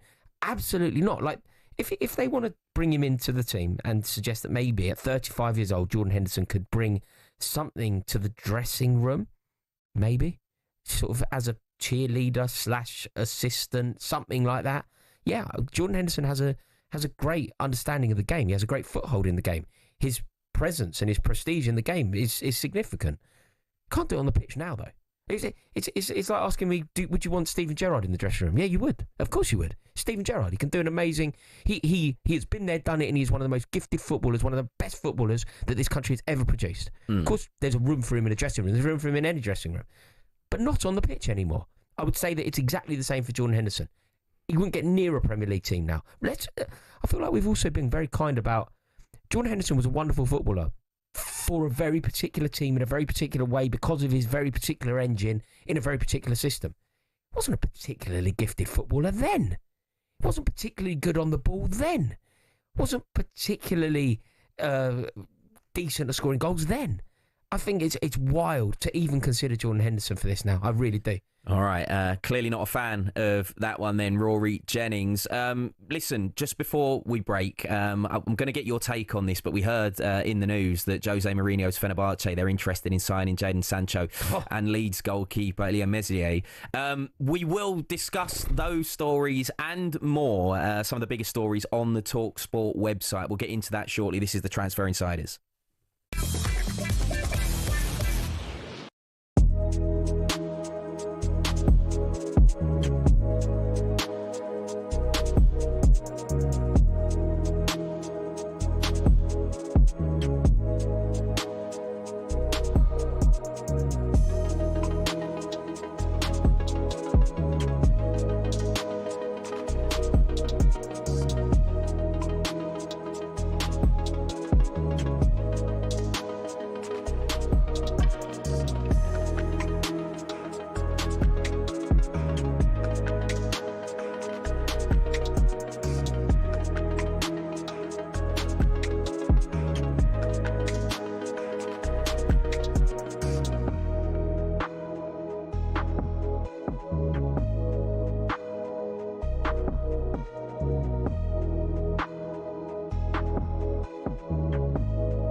Chelsea will be looking to progress to the last 16 of the Club World Cup during the wee hours of Wednesday morning.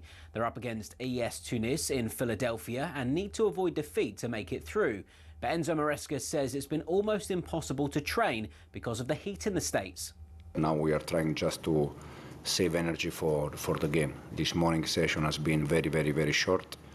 Has been just about tomorrow game, plan for tomorrow, and that's it. Elsewhere, a former United manager is keen to bring a current United outcast to Turkey.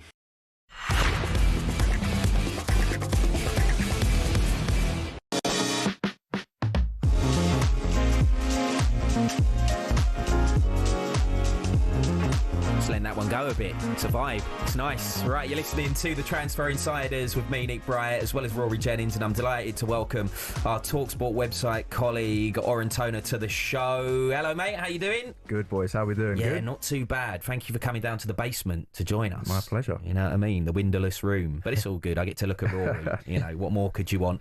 Right, so you're going to take us through some of the biggest stories that are currently on the talkSPORT website. So what have you got? Yes, absolutely. So we'll start with Liverpool's Darwin Núñez Came into the club for around £85 million back in the day, wasn't it, from Benfica? They're looking to recoup about £60 million of that price tag. The player's trying to force a move now. Interest parties from Syria, including Napoli.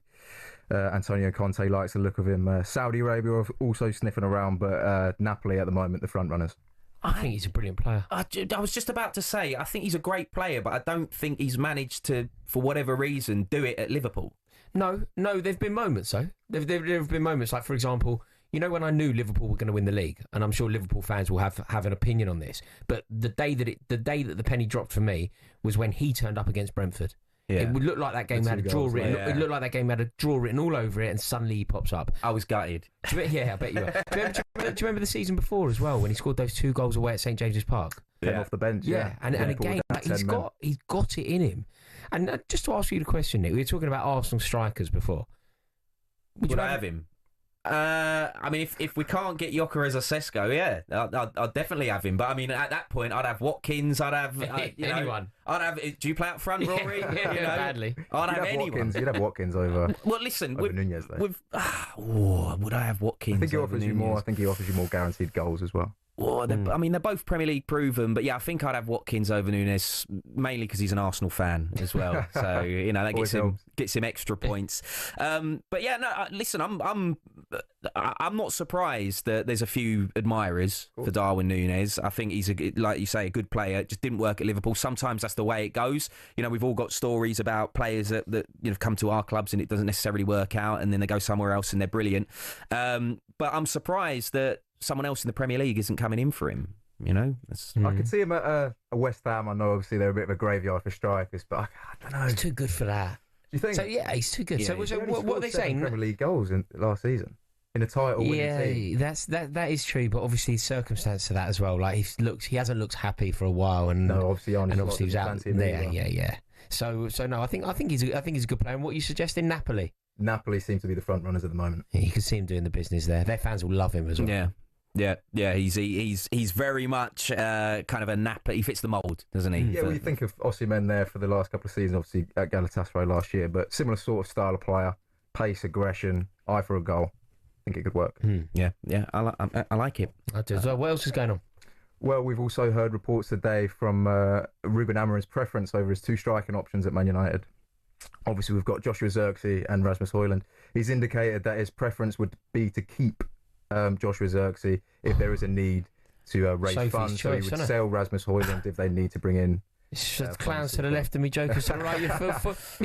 A combined 7 Premier League goals. Who would you rather keep, Højlund or Zirkzee? The phrasing of the question is unjust, isn't it? Because the answer is neither. If you say who would you rather keep out of these 2, he has to say one of them. Whereas the real answer, flip of a coin. The real answer is I want none of these players. Neither of them are good enough. Both of them are an embarrassment to the Manchester United crest. They need to look to move on to bring in someone else to bring in a number 9. One of them will need to go to raise funds, and I don't think they'll be able to get rid of both of them in one window. You can't have literally no one leading the line for the club. And you're not going to get any money in terms of what you pay. Like Rasmus Højlund was signed for an awful lot of money. £72 million. £72 million at best. After one season in what would you Syria. get for Rasmus Højlund now if they did really well? They would be 30? Over the moon with 30, wouldn't they? Yeah, absolutely.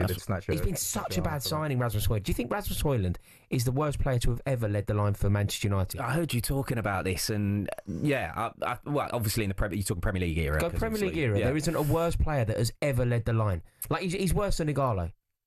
Yes, because Manchester United have always been, in the Premier League era. Never scored a Premier League goal. No, but I get where Rory's coming from, though. Just in terms of, it's just think about that proud crest, that Manchester United crest. You think about what that represents. It's Rooney, it's Van Nistelrooy, it's Eric Cantona, and they stuck this bloke in it. It's unbelievable. In a summer where they had the option to go in for Harry Kane as well, who's on the market. Everything's gone wrong for Rasmus Højlund, and at times I do feel for him, but I mean that's the reality of playing for a club like Manchester United. What I am surprised about though is that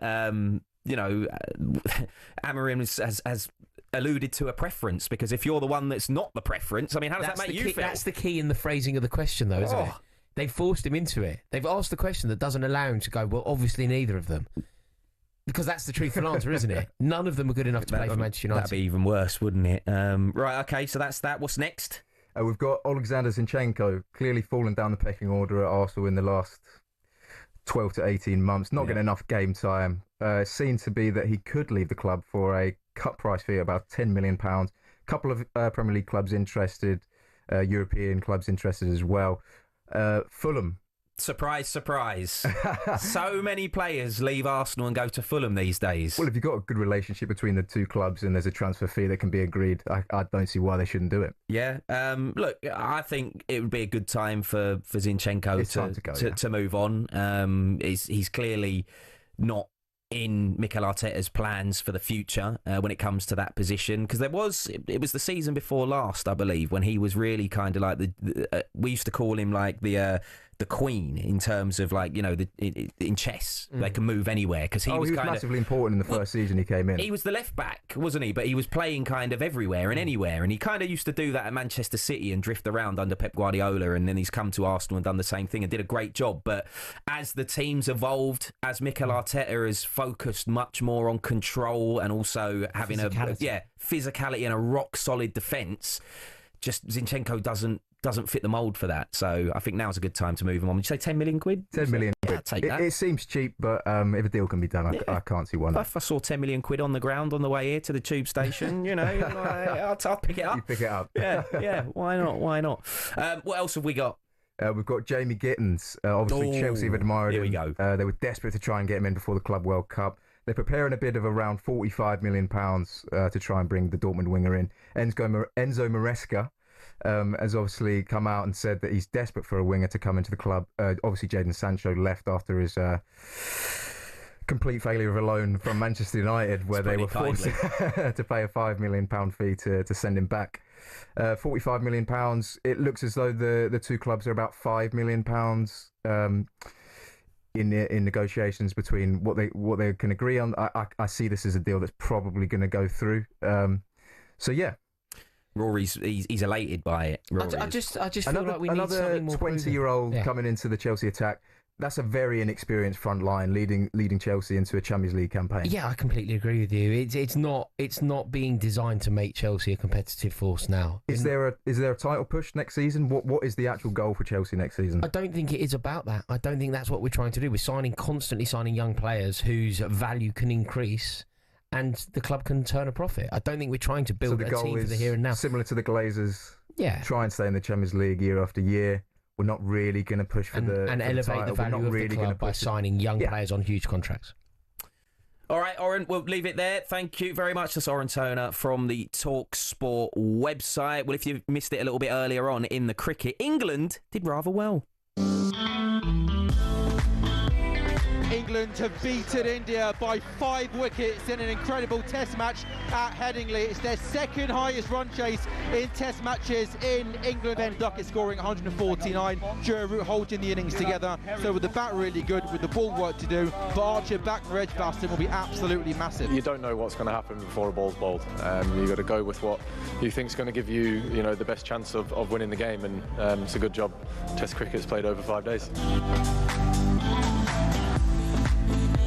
And don't forget that John Norman, Steve Harmison and Jeremy Coney will reflect on all the day's action after every day of the Test series in the Following On podcast.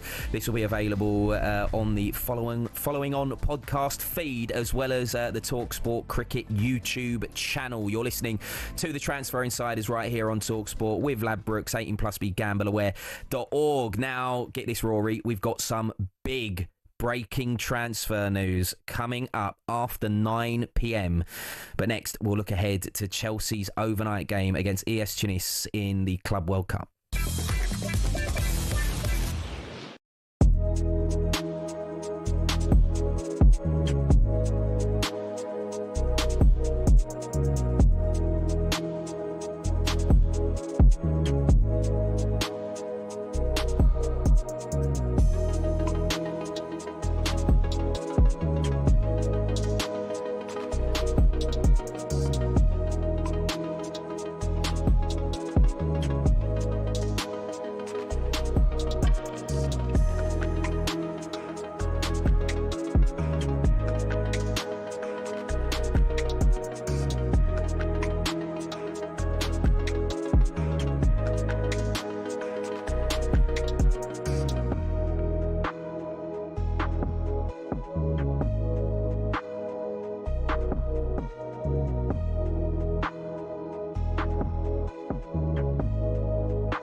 You're listening to the Transfer Insiders with me, Nick Bright, and Rory Jennings. Well, the British and Irish Lions, they take on the Western Force this Saturday, live and exclusively on talkSPORT, with coverage starting at 11 a.m.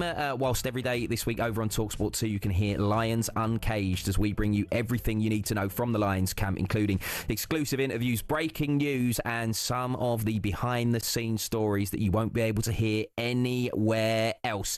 And don't forget, we'll also be bringing you live commentary of all 3 test matches, plus the warm-up games. And talkSPORT is the only place on national radio where you can follow all the Lions action. Right, we'll get back to the transfers shortly, but now it's time to look at the latest football action with Ladbrokes. The big preview on talkSPORT with Ladbrokes. Supercharge your odds with our Odds Boost button. Selected markets applies to first £50 of stake. Terms apply. 18+. Gambleaware.org. So Chelsea need to avoid defeat to qualify as runners-up against ES Tunis tonight. Rory, staying up for that? Yeah, I'll certainly do my best. I don't have a great track record of actually maintaining the ability to stay awake. It's having a 4-month-old baby has put a paid to my sleep. But yeah, if I'm doing a night feed, I'll definitely flick it on. Yeah, well, the players trained at Subaru Park, the home of Philadelphia Union in the MLS, 37-degree heat on Monday. The humidity as well. That means it feels more like 45 degrees, and temperatures were around 100 degrees Fahrenheit for the first time in 13 years. What do you make of this, though? There's been a little bit of discussion, Rory, that Chelsea players aren't taking the tournament that seriously. How do you see it as a Chelsea supporter? Personally, I quite like the tournament. I like to win it. I think silverware is something that is precious and should be cherished. I think when I was born, I was born within a period where Chelsea went 25 years without any silverware. So I'm not ready to sneer at silverware, but I do also understand why people are slightly less enthused by this. It does feel a little bit of a cash grab. There is an element of that to it. Is it a European thing, though? I think the reason why the competition has legs and could end up becoming something quite impressive is because worldwide it is taken seriously. We have an element of sneer to it. We will always prioritise the European Cup, won't we? Yeah. What FIFA are trying to create here is a world where the Club World Cup, so the championship of all of the clubs in the world, and they are trying to make that the jewel in the crown. At the moment, it's the European Cup. If you were to ask a Man City fan who's in both, you go to a Manchester City fan, would you rather win the Club World Cup that you're currently competing in or the European Cup next year, lifting the trophy aloft in Budapest? They would obviously say win the European Cup. That's obviously what they would prioritise. FIFA are trying to equalise that. Their motivations for trying to equalise it, though, are interesting. Because I imagine that what they have, FIFA, they have an amazing product, but they have it once every 4 years. The World Cup is sensational, isn't it? I love it. I always go to the World Cup. International tournament, knockout football, there's nothing quite like it. I dream one day that I'll see England lift that tournament, and I will be there in person to witness it. But they only get the opportunity to earn from it once every 4 years. They will be looking very enviously at what UEFA have, which is the Champions League every year. So I think this is their way of trying to create something that can rival the Champions League. The question is, can it? Is there ever a world where we will prioritise the Club World Cup over the European Cup, where teams who are in both will prioritise the Club World Cup over the European Cup, where fans, if I'm a Chelsea fan, we're currently in the Club World Cup. Is there ever a world where we win the Club World Cup, Arsenal win the Champions League, and I can legitimately say that Chelsea have had a better season than your Arsenal? I think maybe this is a hot take, maybe it's not, but I think yes. I think it's a way away. I'm not going to say it's going to happen overnight, but I think if FIFA continue pushing it the way they're pushing it, I think eventually, as younger fans come through and all of that stuff, you know what I mean? I genuinely believe that it will overtake the Champions League. Do you know when you think about the Champions League and the prowess and prestige of the Champions League, why the Champions League is the jewel in the crown and what people dream of winning?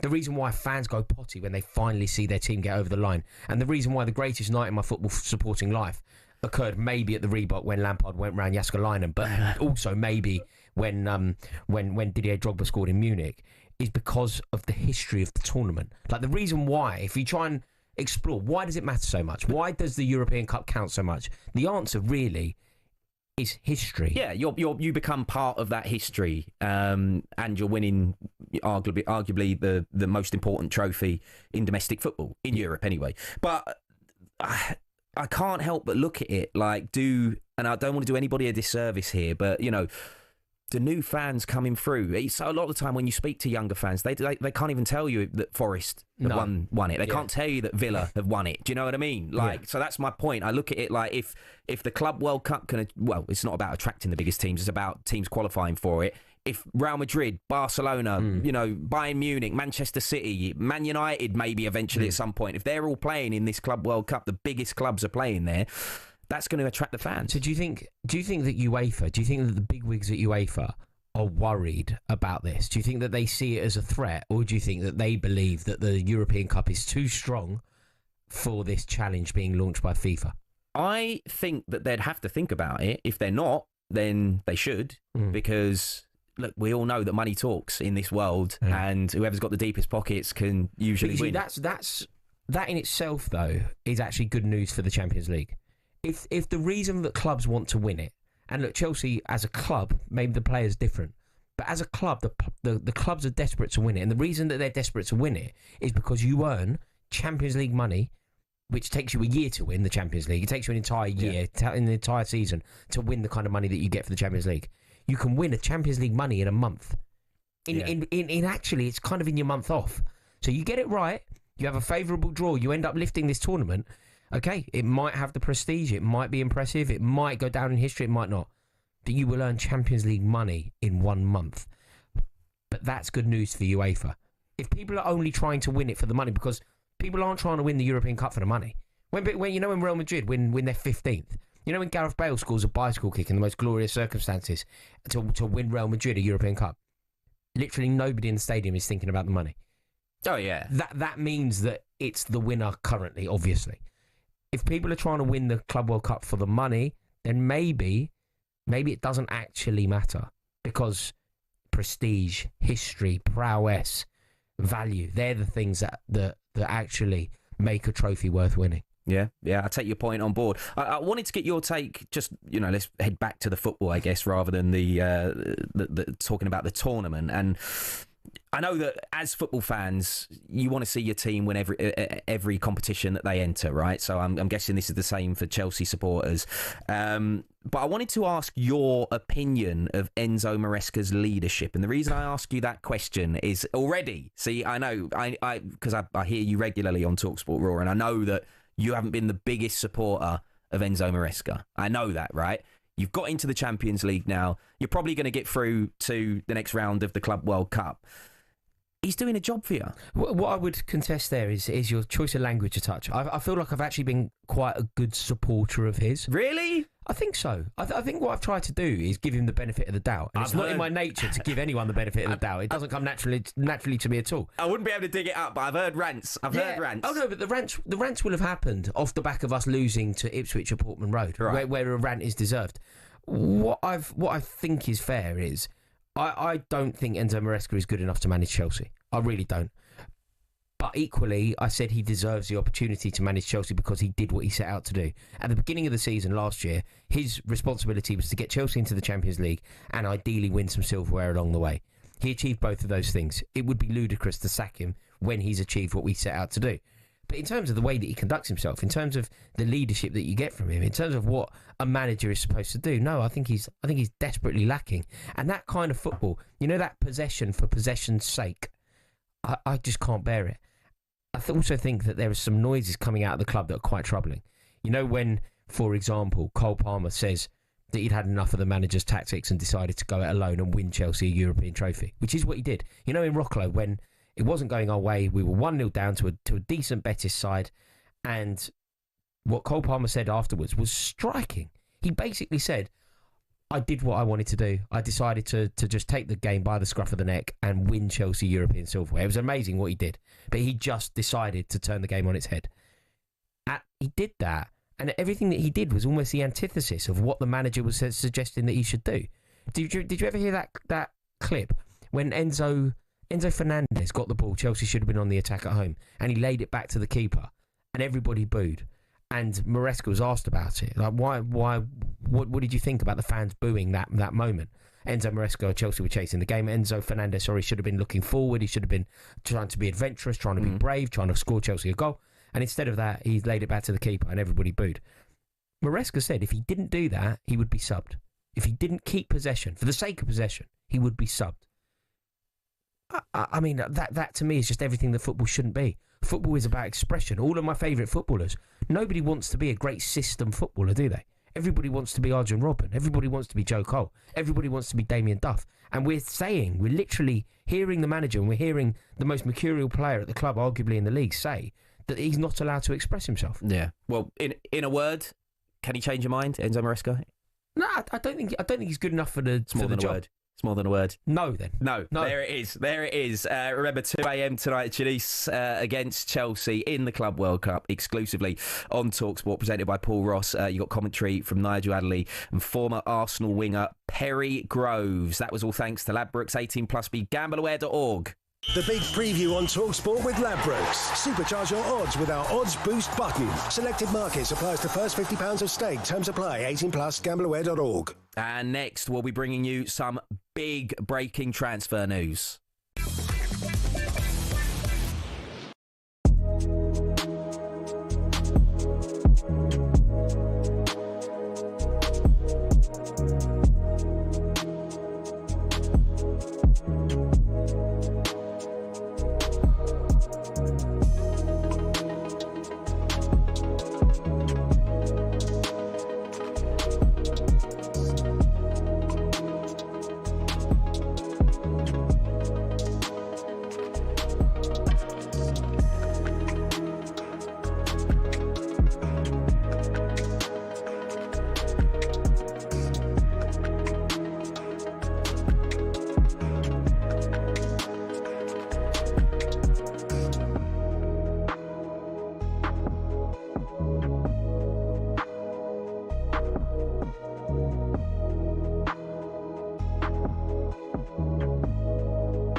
Chelsea will be looking to progress to the last 16 of the Club World Cup during the wee hours of Wednesday morning.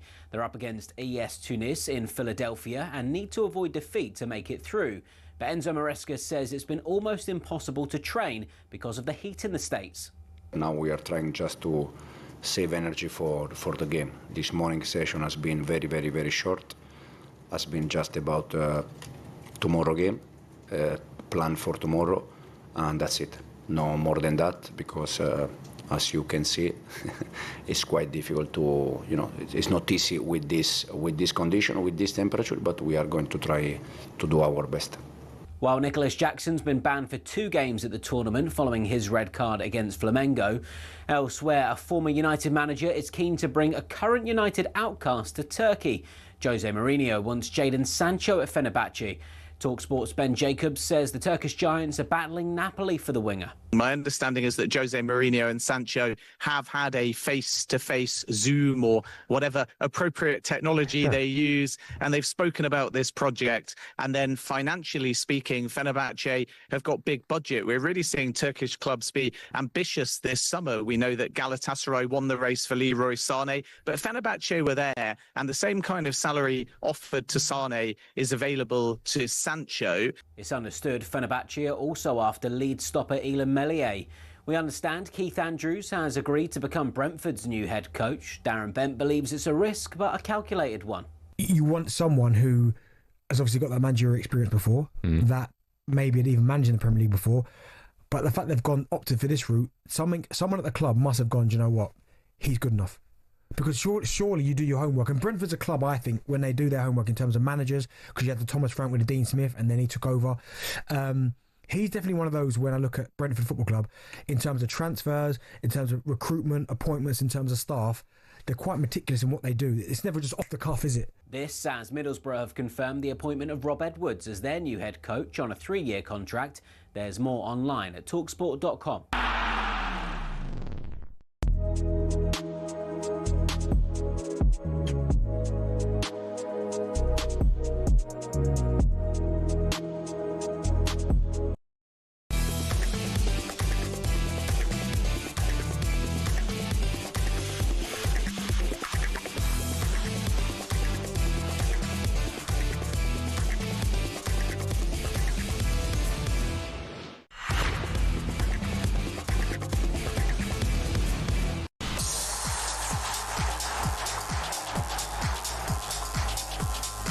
You're listening to the Transfer Insiders then with me, Nick Bryant, and broadcaster Rory Jennings. Shortly, we'll be joined in the studio by the most prolific striker in non-league football. But stand by as we bring you some big breaking transfer news on the Transfer Insiders right here on talkSPORT.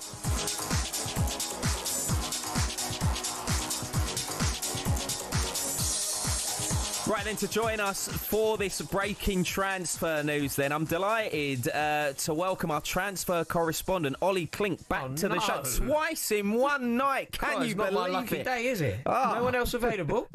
Ollie, mate, this is huge though. What's the story? Come on, don't keep us waiting. Yeah, thanks, guys. We understand that Barcelona are exploring a loan move for Marcus Rashford. This is because their manager, Hansi Flick, thinks that his versatility would make him a really attractive proposition. That would be in addition, though, to their top target, which is Nico Williams from Athletic Bilbao. Rashford, obviously, is one of Manchester United's highest paid players. He earns in excess of £350,000 a week. But Manchester United realised that the chances of finding a club to sign him permanently at the moment are slim. So it does look like he will be heading back out on loan once again. In terms of his future at Old Trafford under Ruben Amorim, it looks pretty dead. His number 10 shirt has already been promised to the new signing Matheus Cunha. But that is the breaking news this evening, that Barcelona are exploring a loan move for Rashford. Wow. That is amazing news for Marcus Rashford. Yeah. For Marcus Rashford himself, because if you think about how long it has been, Rashford is obviously an excellent footballer when he's focused. There were moments when Manchester United fans adored him. Do you remember when they were singing that song about him being Manc born and bred to the Stone Roses and all of that? Obviously, he was England's top goal scorer at the Qatar World Cup. But you have to have a good memory, don't you, to remember those days. What do you think, Ollie? Do you feel like Barcelona believe that they can coax that performance back out of him? I think the thing that I find quite strange about this, Rory, is firstly, you've got Rafinha on that left-hand side. Then they're still looking to bring in Nico Williams. And then they'd be bringing in Rashford.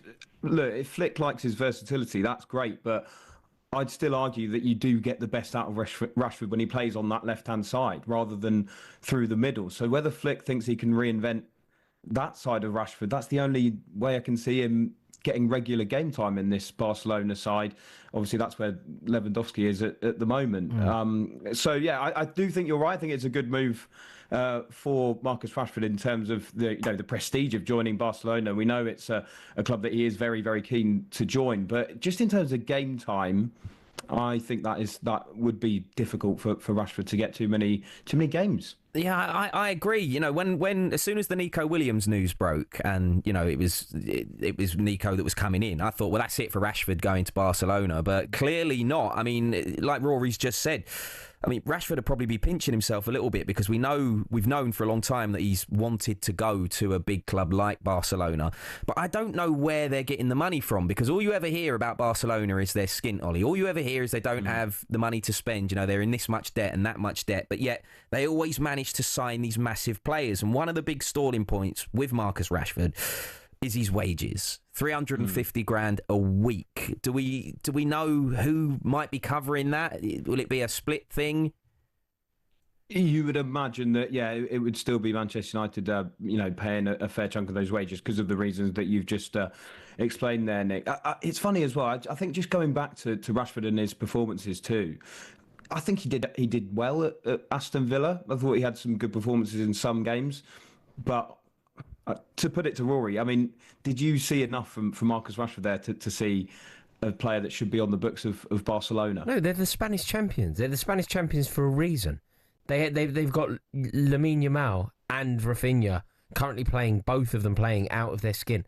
Like I think it's amazing for Marcus Rashford. I think that Marcus Rashford must be he must have an element of imposter syndrome at the moment. He can't believe his luck.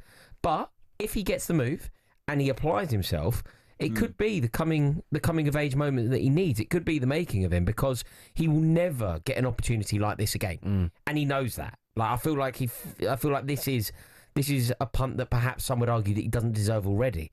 So it's amazing, and I guess from Barcelona's perspective, if Manchester United are going to cover a large chunk of the wages, maybe for them they feel it's a free roll of the dice. He comes in and he hits the ground running and he applies himself and he rediscovers the form that made him so loved on the Stretford end once upon a time.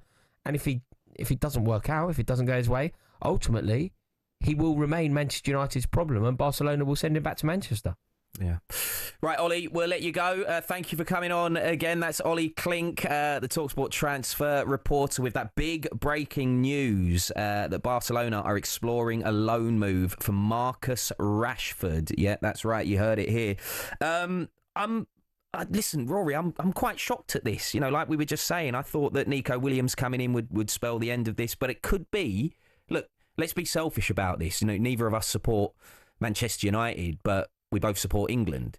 So let's be selfish about this for a moment. This could be a really good thing, firstly for Marcus Rashford, but secondly for England. Look, if Marcus Rashford can become the player that he once was, if he can become that attacking threat that charges down that left-hand side and ultimately terrifies defenders, then yeah, you're right. It's a great opportunity for Thomas Tuchel. It's a great weapon for Thomas Tuchel to potentially unleash. It's just such a long time ago that we really did see that form. Like, he was England's top goal scorer at the World Cup in Qatar. Realistically, since then, there have been a few moments here and there, but nothing has been particularly inspiring. And when you think about how tribal Manchester United supporters are, overall, I think the word that you would associate with Manchester United fans, they're so resilient, aren't they? Whatever is thrown at their player, they protect their players beyond anything. Like, I remember when Gabriel Heinze was there, they used to sing about him being Argentine. When you think about the treatment that David Beckham was getting across the nation, they loved him. When you think when Cristiano Ronaldo, off the back of the winking scandal, was persona non grata, they loved him. And even a lot of the Manchester United fans have actually had enough of Marcus Rashford. It takes some doing to alienate the Manchester United support. So the form hasn't been good enough for a long time. He overall hasn't been good enough for a long time. But maybe from Barcelona's perspective, it feels like a win-win, because if he comes in and it goes well, they have an amazing player on their hands. And if it goes badly, it's not their problem. It's Manchester United's problem. Yeah. Well, Manchester United fans, what do you think of this massive breaking news? Barcelona exploring a loan move for Marcus Rashford. 81089 on the text. You're listening to the Transfer Insiders on talkSPORT with Ladbrokes. 18+, begambleaware.org. Next, we'll be joined in the studio by the most prolific goal scorer in non-league football.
evening, all. You're listening to the Transfer Insiders with me, Nick Bright, and Rory Jennings, and something a little bit different for you now, because we are joined by the most prolific goal scorer in non-league football. Jake Tabor is sat alongside me just to my left, and listen, mate, what a sensational time you've been having of late. You know, thank you for coming on. No, thank you for inviting me down.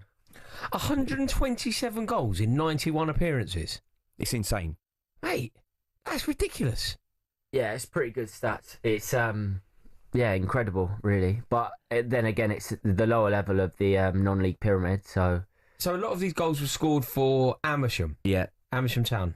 Yeah. Nice. And what's been going on at the moment? So at the moment, I left Amersham in the summer just gone. So now I've hit pre-season as a free agent, been looking for clubs. So I've just been this past week on trial with a club, and I've got plenty of other clubs interested. So it's just kind of just working out where's best for me. Well, just before we kind of delve into that a little bit more, 22-year-old, as Rory said, 127 goals, 91 appearances across the last 2 seasons. Amersham Town, who is Step 5, so that's kind of Division 9. But now there's teams higher up the pyramid that, unsurprisingly, you've caught their eye. So what's the last, couple of months been like? Because you've left Amersham and now you're kind of trying to find your way, the next step in your journey. But it must have gone a bit crazy. Yeah, it blew up on social media when I announced I'd left Amersham when my contract was terminated. And since then, I've had loads of offers from Step 3 of non-league, National League South, National League North, Wow. National League, and even as far to League One. I've got a couple offers, opportunities to go on trial at these clubs, and then I've got like 4, maybe 5 clubs at League 2. So yeah, I've been overwhelmed, really. I didn't expect that kind of attention. Well, just on that, there might be people listening to this going, "Carl, well, if you've been that good for Amersham Town, and you have been, why has your contract been terminated? What happened there?" Well, it's a bit of a touchy subject, so I can't fully go into it. Let's not get anyone sued, but tell us what you can. Yeah, so there was just a clause in the contract, and I just triggered the clause following the manager leaving. Yeah. And when the manager left, I left as well. But either way, at the end of the season, I wanted a new opportunity. I was playing beneath my level. So it was just a perfect time to look elsewhere. How exciting! And so at the moment you're on trial. Mm-hmm. And where can you tell us where that is? Yeah, I mean, I can say it's all on Twitter. I mean, there was a photo leaked of it today somehow, and yesterday someone worked out the hotel room I was staying in. So I mean, I don't know how these people do it, but yeah, I'm currently down at Swindon. I'm down there for the week. Ian Holloway. Yeah. Wow, he's an icon. Yeah, no, it's incredible. Going from just non-league managers to someone of his stature, it's brilliant. Someone perfect to be learning off. Are you with the first team down there? Yeah. So they've only got a first team. They haven't got a 21s, under 23s. So I'm going to all these teams as a first team player. I'm 22 now, so I'll be too old for under 21s football. So yeah, I am going into these teams as a first teamer. So it's exciting. And being called the next Jamie Vardy. Well, listen, what a guy to be compared to, right? Yeah, it's a great comparison, and to be fair, there's lots of similarities, both from our story from non-league and also just our playing styles. We're very, very similar. We're direct, we're quick. He doesn't do skills, neither do I. We just score goals. He's ruthless, and I think some of his personality is similar. He loves winding up players. Yeah.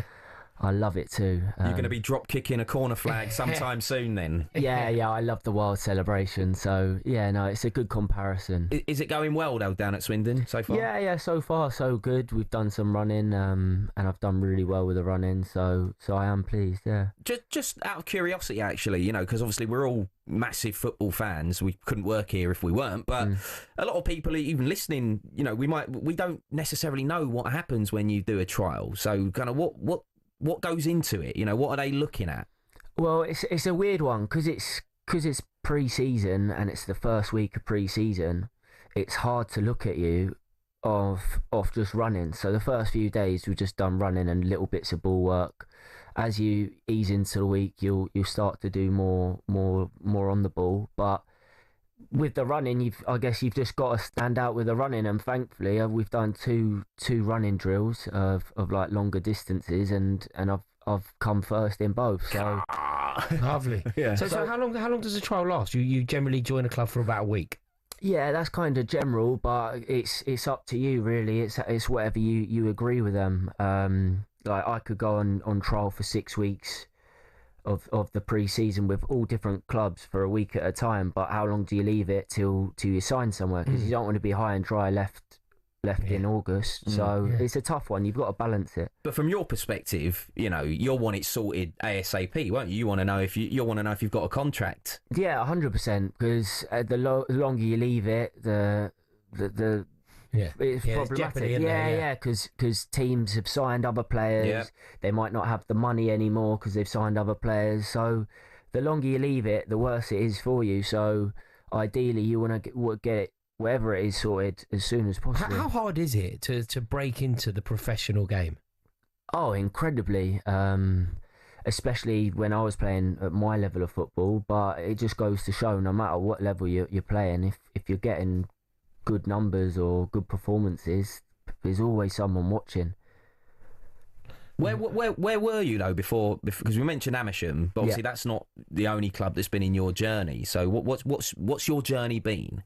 Yeah, so it's always been in and around that step 5 level. The 2 seasons before, I was playing the level below at step 6. I did 2 seasons at Amersham and 1 at Rayners Lane. And both all seasons we had successful seasons. I think I scored 40 or 50 in the first season, 76 second, 50 in the third, and near enough every time we got promoted. So it's been an enjoyable experience, but it's time to kind of kick on. Did you feel ready for it? Like, obviously there's a huge chasm, isn't there, between playing non-league and then turning pro. Do you feel ready? When you've had like a moment to train or to trial at least with players that are professional. Do you feel like you can hold your own? Yeah, 100%. And for me, it's a now or never moment. Really, I'm 22. I've got a job. I work. It's a big commitment to give up. Like the last couple of months, I've stopped work so I can be training near enough every day to kind of catch up to that standard. Because we, as a club in step 5, we was barely training. So it's completely different to training every day. So yeah, since May I've kind of dedicated just train, and it is tough because I haven't been working, haven't been earning no money, but hopefully I can reap the rewards. Yeah, but you're chasing a dream. Yeah, you? exactly. Know what I mean? It's something, and sometimes you have to sacrifice, speculate to accumulate, and believe in yourself as well. You know what I mean? But just in terms of, sorry to cut you off, just in terms of like, because there might be a lot of people listening to this thinking, I'm pretty decent at football as well. The money side of it, I get. You mentioned you're not earning when you're trying to break into the club, but have you got someone helping you, or are you doing it all off your own back? Yeah, near enough all off my own back, really. I think all stuff like this is brilliant for me. I get a lot of followers on Twitter, and thankfully I've been invited down to many different showcase games, and at these showcase games I've performed well, and thankfully that's put me in front of better oppositions, because as a lower level player, the constant argument is he's doing it well, but my nan could do it at that level. So I played against Spurs' 21s and Wolves' 21s. How'd it go?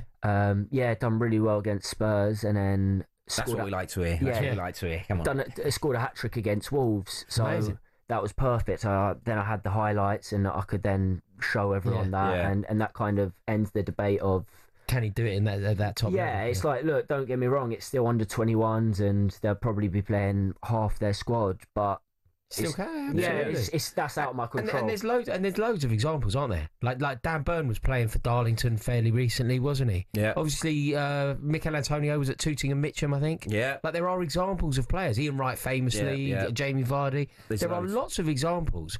Ollie Watkins. Yeah. Loads of examples of players that have come through late to the professional game. Yeah, and there's even more. There's loads that would have gone to League 2, League 1 that none of us would even have heard of. Yeah. But like Richard Kone, for example, he's just gone from Step 5, which is the same level I was playing. And look at him, he's worth, what, £10 million? It's unbelievable.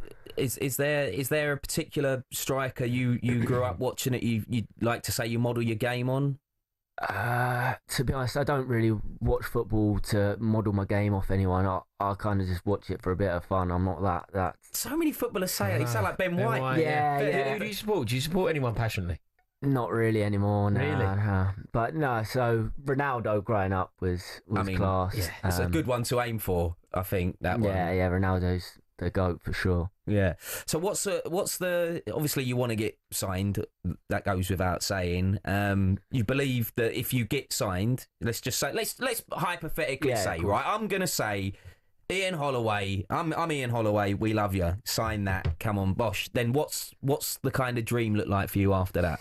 The dream would just be to have one good season. I think with the full-time training, anything's possible. Like, I'm someone that hasn't been training because I'm just a normal lad that works.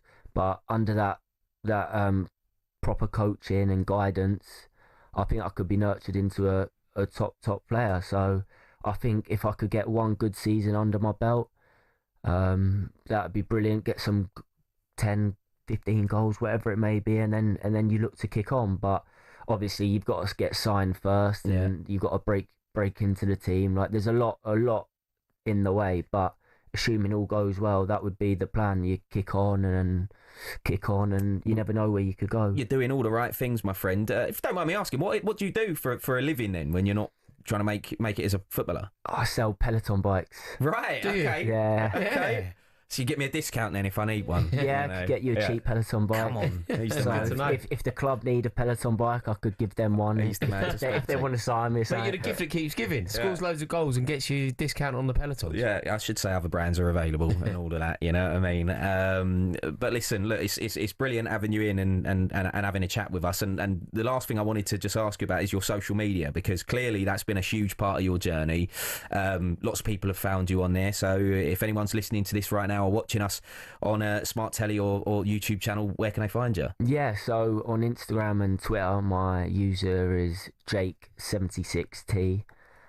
Always posting football content, and that's just helping me find and navigate my way through all this. All the attention's brilliant. I'm following you. There you go. Look, he's on the case. There we go. Look at that. And if you're a football manager listening to this and you want a 22-year-old striker who scored 127 goals in 91 appearances across 2 seasons, 81089, we're your agents now, me and Rory. Absolutely. Yeah, got it 10%. sorted. Yeah, no problem. There we go. Well, that's Jake Tabor, the most prolific striker in non-league football. Thank you very much for coming in, Jake. We really appreciate it. Thank you both. Right, next up, we'll be looking at today's top transfer stories.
Chelsea will be looking to progress to the last 16 of the Club World Cup during the wee hours of Wednesday morning.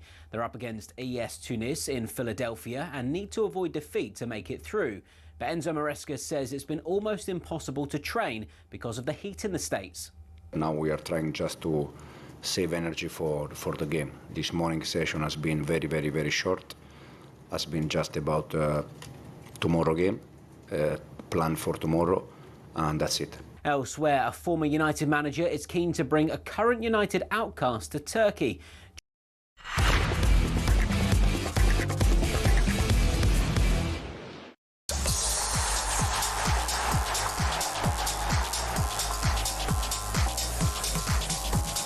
Yeah, this is the Transfer Insiders right here on talkSPORT. I'm Nick Bright. Alongside me is Rory Jennings. This is your whistle-stop tour of the biggest transfer news of the day. Coming up, we'll be looking back on today's biggest stories, including Barcelona exploring a move for Marcus Rashford, Chelsea getting closer to a deal for Jamie Gittens, and whether Spurs could be mounting a move for Eberici Eze. But first, here's talkSPORT's transfer correspondent Ollie Klink discussing Newcastle looking to make their first signing of the summer. Yeah, we understand that Nottingham Forest have rejected a bid from Newcastle of 45 million for their Swedish winger Anthony Elanga. We understand Forest don't have any intention of selling him at the moment, but they would want north of around 60 million for him if they do. Elanga scored 6 goals. He picked up 11 assists last season. I thought he was one of Forest's standout players. There's a couple of interesting parts to this story as well, because Newcastle were actually linked with Elanga back in January too. And the outgoing sporting director, Paul Mitchell, wanted to offer Jacob Murphy to Nottingham Forest in a part exchange. Eddie Howe said no. And it ended up being an excellent season for Murphy. He scored 9 goals. He picked up 14 assists. But having said that, it is a position that should be a priority for Newcastle. They need to strengthen there. Murphy's their only natural right winger. But if it comes to it that they don't want to pay that much for Elanga, around 60 million, they are exploring a few other options as well. Johan Bakayoko from PSV, Dortmund's Karim Adeyemi, and even Mohamed Kudus from West Ham as well. Rory, let's delve into this a little bit more. Elanga to Newcastle. Do you think he's an improvement? We heard Jacob Murphy there mentioned. Do you think he's an improvement on Jacob Murphy? And where do you think this would leave Nottingham Forest? A few questions in one for you. Yeah, I don't think it's good news for Forest because I think Elanga's a very good player. I think it's excellent for Newcastle. I think Newcastle actually need to get some signings over the line. They've done so well of late. Eddie Howe did a wonderful thing last year, securing top 4 and, more importantly, winning them silverware. They need to build on that. And I think that it's been a little bit slow. I think the Geordies up there would have been expecting a little bit more quicker, a little bit more excitement, a few names through the door already. Obviously, they felt like Mbeumo was going to go their way. It didn't. So if they do end up getting hold of Anthony Elanga, I think he's a very good player. He'll bring something different to that front line. And I believe that he could be a top-class player in the next half a decade. Like, you look at the quality of some of the goals that he scored. The one that always stands out for me is the goal that he scored against Manchester United. Yeah. Playing for Nottingham Forest in a heated game against his former club. He took the game by the scruff of the neck after 5 minutes and scored a glorious goal. One of the best goals scored last season. That's the kind of player that Newcastle United want. It demonstrates both the skill and the wherewithal on a football pitch, but also the physicality and the mental fortitude to do that against your former club, celebrate in front of the United fans as well, which I thought added a little bit and told us a little bit about his character. I think Anthony Elanga is an excellent footballer, and it would be a great signing for Newcastle United. Yeah, it's a good point you make actually about Newcastle, just in terms of. Yeah, I'm not a Newcastle supporter, but I'm surprised that they haven't brought in a few more names at this point. They have tried. They have tried. They just haven't been able to get them over the line. Why do you think that is? Because they've got deep pockets. They have. They can't quite spend in the way that they would want to spend. But yes, they have. Like, I think at one point, most certainly, they felt like Liam Delap was going to be their man. It didn't go their way. I think they felt like Brian Mbeumo was going to go their way. It didn't necessarily fall that way. And it's got to be very frustrating for Eddie Howe to miss out on targets off the back of securing Champions League football and winning silverware. So it's hard for Newcastle. Of course it's hard. But ultimately, they're in the best state that Newcastle have been.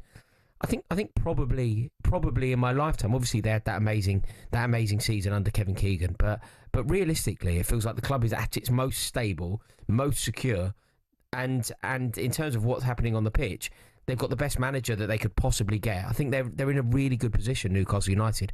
And for the right player, it's going to be a really appealing proposition. Yeah, I'm just looking at it like obviously they want to keep Alexander Isak there, as long as possible. The vultures will come circling because let's be honest, he is probably one of the best centre forwards in the world. And I don't just mean vultures in the Premier League. I'm talking the likes of Barcelona and Real Madrid, etc., etc. But do you know what's very good about Newcastle for where they are now? There are certain clubs where they can't argue. There are certain clubs, and this isn't a dig at Newcastle United. This is true for basically every single team in the world apart from maybe half a dozen. But certain clubs come knocking, it's very difficult for Newcastle to compete. For example, if Liverpool come knocking for Alexander Isak, I think it's very difficult for Liverpool to compete. If Barcelona come knocking, it's very difficult for Newcastle to compete. But let's use Arsenal as a case study. If Arsenal were to come knocking for Alexander Isak, as some are suggesting they will, at some point it is being suggested by some people, reputable people, that at some point in this transfer window, Arsenal are going to put in a bid that will be eye-watering for Alexander Isak. If that bid comes in, I think that Newcastle United can legitimately say, absolutely not. It's not an improvement. Not by the standards that it would have to be to turn the head of the player. Like, Newcastle are obviously not as big a club as Arsenal. They don't have as rich a history. But in terms of analysing the first team now, in terms of analysing the manager now, I mean, you could argue that maybe Arsenal's a slight elevation, but it's more of a diagonal move than an upward one. I think in terms of where the squads are, I think Arsenal are the better side. I don't think you can dispute that in terms of challenging for a Premier League trophy. Well, I know it's been a long time, but if you're talking challenging for a trophy, Arsenal's probably the destination. They might be slightly ahead. Arsenal. But what I mean is, if Liverpool come knocking, Liverpool are so much more advanced to where Newcastle currently sit that I could understand how Liverpool could turn the head of Alexander Isak. But if I was Isak's friend offering him my counsel, I just don't think that Arsenal can offer much more than Newcastle can offer. Are you basing this solely on, just to use your Liverpool example, solely on the fact where Liverpool are now, or combined with the fact that they're obviously one of the biggest clubs in England?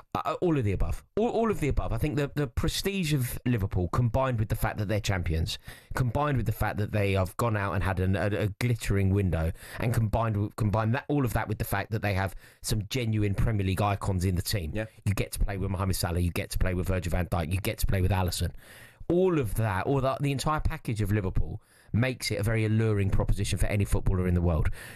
If you play the same game at Arsenal, I just don't think that Arsenal offer that much more, whilst obviously respecting that Arsenal are a bigger club with a bigger track record, with more silverware, a bigger club overall than Newcastle. I just don't think that the elevation, if you're going to leave Newcastle, I think it has to be to Barcelona or Liverpool, not to Arsenal. Yeah, I take what you're saying on board, and I think it's fair enough. And I think Newcastle securing Champions League football, from Arsenal's perspective anyway, was definitely going to make that move a lot harder for them to achieve. Right, Chelsea then are preparing a third bid for Borussia Dortmund's English winger Jamie Gittens. But what type of player is he, I hear you ask? Well, here's German football expert Altan Kokorin. When it comes to talking about Jamie Gittens, it goes without saying that his speed and dribbling is probably his biggest threat. He's a very direct winger, loves to play on the left flank and cut in on a stronger right foot. A brilliant knack of scoring goals from that position too, and often threatens the keeper and the goal with those curling efforts. In total, he scored 12 goals and 5 assists last year in just under 50 games across all competitions, proving his excellence and proving how much of a talent he is. I do think he has an awful lot to learn, as he is a young player and could develop his team playing skills a bit more, but other than that, a brilliant talent and definitely one to watch for the future. Right, Rory, would this be a good signing for your boys? No, not really. I don't know too much about Gittens, really. I've seen him doing the business at various points for Dortmund. But overall, I think the last thing that we need is another young, unproven talent. I think what we need off the back of the season that we had last year is the kind of player that can make a difference for the here and now. The kind of player that takes us from top 4 contenders to genuine Premier League title contenders. The type of player that could maybe elevate us into serious contenders for the Champions League. I don't think Jamie Gittens is going to do that. I really don't. I think that we've got a lot of unproven young footballers, and we're clearly assembling a team that isn't about the here and now, and it isn't about trying to create the best football team out of Chelsea Football Club. We aren't trying to build a team in the way that in the way that Liverpool are trying to build a football team. They've got a hole in their team. They go out and they fill it with the best possible available footballer for today. We're signing players for tomorrow without any kind of worry about today. And it's quite frustrating because off the back of winning silverware, European silverware last year and qualifying for the top 4, I hoped that might signify a slightly different direction for the board, that the directors may potentially look in a slightly different direction and maybe try and focus on a team that could compete now. We have so many young, prodigious talents that could turn into something particularly special over the next 5 years. And Jamie Gittens is just another example in a long line that we have. Is it a case of like Chelsea need to get rid of some players? Chelsea need to do some business outgoings rather than, obviously you want to bring players in, but Chelsea need to, not need to in terms of the money, but the squad is quite inflated. You're not kidding. There's so many players at the club that are not good enough to be at the club. They'll never play and never feature, by the way. No, I mean, but we've signed some players that are just obviously not good enough. I mean, Kieran Dewsbury Hall, for example, being a Chelsea player is ludicrous. Absolutely it's a complete waste of time. Like, he's a very good Championship player who should be playing in the Championship and ripping it up. He's not a Chelsea player, Champions League footballer. It's ludicrous. I think you could play bottom half of the Prem. I mean, maybe for the team that goes down, but I wouldn't say that he's particularly ready to launch a serious bid to be a Chelsea player. Put it that way. And then there are players that feature regularly that I just don't think are good enough. I mean, I think Nicholas Jackson. I genuinely believe that Nicholas Jackson is one of the worst Chelsea signings that we've ever made because we've actually pinned our hopes on him. We've signed him for 30 million quid and we've made him our hope, our goal threat. And he's one of the most profligate that we've ever had, foolish that we've ever had. You know, he costs us time and time again. We never learn from it, and we're still lumbered with him. Like, I think that we desperately need to somehow get rid of Nicholas Jackson. I think we need to offload him, but he will be, as things stand at the moment anyway, he will be our main attacking threat, our main number 9 as we start the new season. Let's just hope that Liam Delap is given an opportunity, very early. And he takes it, and hopefully we see less Nicholas Jackson next year. Yeah. Well, the next few games, you're definitely going to see less of him because he can't play. He gets banned all the time, like he did at the end of last season as well. Do you remember that sending off at St James's Park? Yeah. Could have cost us top 4, that. Yeah. Right. Elsewhere, Spurs said to be keen on Crystal Palace's Eberici Eze, who has a £68 million release clause. This will be a statement signing for Spurs, wouldn't it? I mean, this is... If you're a Tottenham fan, this is the dream, I think. Like I genuinely believe that this is the best possible signing. Looking at it through the lens of reality, like we're not doing dream signings here. We're not talking about players who you could potentially sign if we were playing a game where there are no rules. If you look at it through the lens of who realistically Tottenham could sign, I genuinely believe that Eberici Eze is the jewel in the crown. They cannot possibly sign a better player than Eberici Eze this summer, and the fact that they're actually now linked with him, I think that is a dream come true territory for Tottenham. The only snag, and I don't see this as a problem at all, but just to flag it and discuss it more than anything. If you think about Tottenham's team, you think about the players that Tottenham currently have at their disposal, and you think about what Thomas Frank is already in quite a luxurious position to work with. He has Dejan Kulusevski and James Maddison, two players who both of them are not as good, in my opinion, as Eberici Eze. But two players who operate in a very similar way to Eberici Eze. Their responsibilities on the pitch are similar, and they like to operate in a part of the pitch that is one that Eberici Eze would like to operate in. If Tottenham are going to splash the cash and they're going to make some big signings, some may argue that money could be better off spent elsewhere because they already have creative number 10 type players. I would disagree with that. Yeah. I think if Eberici Eze is available and you can potentially sign him, you sign him. Same. And I think it's a wonderful signing, and a good manager will make it work. A good manager will push Kulusevski a little bit wider, or maybe push Eberici Eze a little bit wider, or maybe drop Maddison altogether, or whatever it would be. But if Tottenham do sign Eberici Eze, I think it's a great signing for the first team. I think it's a statement signing for who the club want to be now, and I think it's the kind of signing that will get the shelf side singing at Tottenham, because they would love a player like Eberici Eze. Yeah. He's a class act, isn't he? I'd have to reluctantly agree with you there. I think it would be a brilliant bit of business for Tottenham, and a great move for Eze as well. Right, you're listening to the Transfer Insiders here on talkSPORT with Ladbrokes, 18+, begambleaware.org. Next, we'll be discussing the news that Barcelona are exploring a loan move for Marcus Rashford.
This is the Transfer Insiders on talkSPORT. I'm Nick Bright. Alongside me is Rory Jennings. This is your whistle-stop tour of the biggest transfer news of the day. Right, talkSPORT transfer correspondent Ollie Klink has some news regarding Marcus Rashford's future. We understand that Barcelona are exploring a loan move for Marcus Rashford. This is because their manager Hansi Flick thinks that his versatility would make him a really attractive proposition. That would be in addition, though, to their top target, which is Nico Williams from Athletic Bilbao. Rashford obviously is one of Manchester United's highest paid players. He earns in excess of £350,000 a week. But Manchester United realised that the chances of finding a club to sign him permanently at the moment are slim. So it does look like he will be heading back out on loan once again. In terms of his future at Old Trafford under Ruben Amorim, it looks pretty dead. His number 10 shirt has already been promised to the new signing Matheus Cunha, but that is the breaking news this evening, that Barcelona are exploring a loan move for Rashford. Yes, huge news breaking this evening then. Rashford to Barcelona. A lot of people didn't see this coming after Barcelona decided to pursue other targets, but clearly it is. Rory, surely though, my question to you is, Marcus Rashford, can he just be loaned out until his Man United contract ends in 2028? No, at some point Manchester United will have to stop subsidising his wages and try and recoup some of the money that he is worth or supposedly worth. At the moment, what they're trying to do is advertise him, put him in the shop window and help him rediscover form, because then everybody wins. Marcus Rashford would win because his career would be back on track. Manchester United would win because all of a sudden their asset would be worth some more money. This is an amazing opportunity for Marcus Rashford. And if he is ever, I feel like this is a touch deja vu because I think I said exactly the same thing when he got the chance to play for Unai Emery and Aston Villa. But if Marcus Rashford is ever going to have the fire lit under him again, if he is ever going to have the oxygen of football pumped back into his lungs again, this has to be it. Going to play for one of the most iconic football teams on planet Earth, going to link up with the champions of Spain, going to call teammates Lamine Yamal and Rafinha. This has to be it for Marcus Rashford. This really is last chance saloon, because if this one doesn't work out, if he doesn't take the ball by the horns and really fight for everything, because with Rashford, I don't think it's really in doubt that the talent's there. Yeah. It's application and desire and focus. But if he cannot find those three things at the Nou Camp, then he will never find them again, and he will never be given the opportunity to find them at a club as prestigious as Barcelona again. Yeah, it's a good point you make, because, and I mean this with absolutely no disrespect to Aston Villa at all, and I'm sure Villa fans would agree with this. Going to Barcelona is another level. Yeah, there's nothing controversial about that. Yeah, going to play with Lamine Yamal and be part of the team that are currently the best team in Spain. Yeah, of course that is an elevation to Aston Villa. So because of that, there's more eyes on it, and what you're saying is completely right. If it doesn't work out for Marcus Rashford, or the eyes of the world get to see what Manchester United fans have been saying is this stroppy side to Marcus Rashford. But if this doesn't focus him, the reason why this is such an opportunity for him, but also such a final opportunity for him, is because if he cannot be focused and have the fire back within his belly off the back of this, nothing else will inspire him this way. Because we know that the player's there. We've heard the Stretford End singing about him. We remember when the Stone Roses was echoing around Old Trafford to the tune of the Stone Roses, but to the lyrics of Marcus Rashford. That happened. It was him. It just feels like such a long time ago now. But if he can reimagine himself, if he can rediscover the player that he once was, this is it. My question, and I'll put it to you: do you believe that we will ever see Marcus Rashford get back to his best again? I can't see it, I'll be honest. I can't see it. And I hope we do see it, because, I want him to be brilliant for England at the end of the day. That's what I want as somebody who's not a Manchester United supporter. But also, I know that he's had a really difficult time over the last couple of years, both on and off the pitch, but I think he's a good lad. as well, deep down. You know, I do. You know, all the stuff that he's done in the past, you know, for school meals and all the rest of it. Like, I think he's a good kid deep down. I just think that, like, he's been led astray for whatever reason, and it's not gone right. And his focus has shifted. Yeah, it's been a struggle. So, like, on a human level, I'd love to see him do well again. On a selfish level, I'd love it because, you know, I want him to do well for England.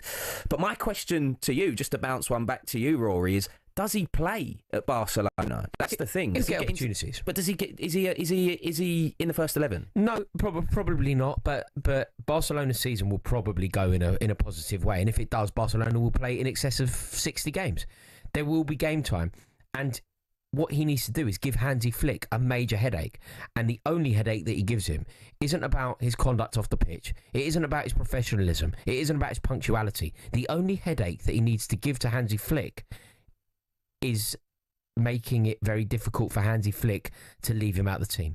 He needs to make it so that Hansi Flick has sleepless nights about Marcus Rashford, but it's how does he fit him into a team with Rafinha and Lamine Yamal? Not, this geezer is causing me nothing but headache because he is being unprofessional.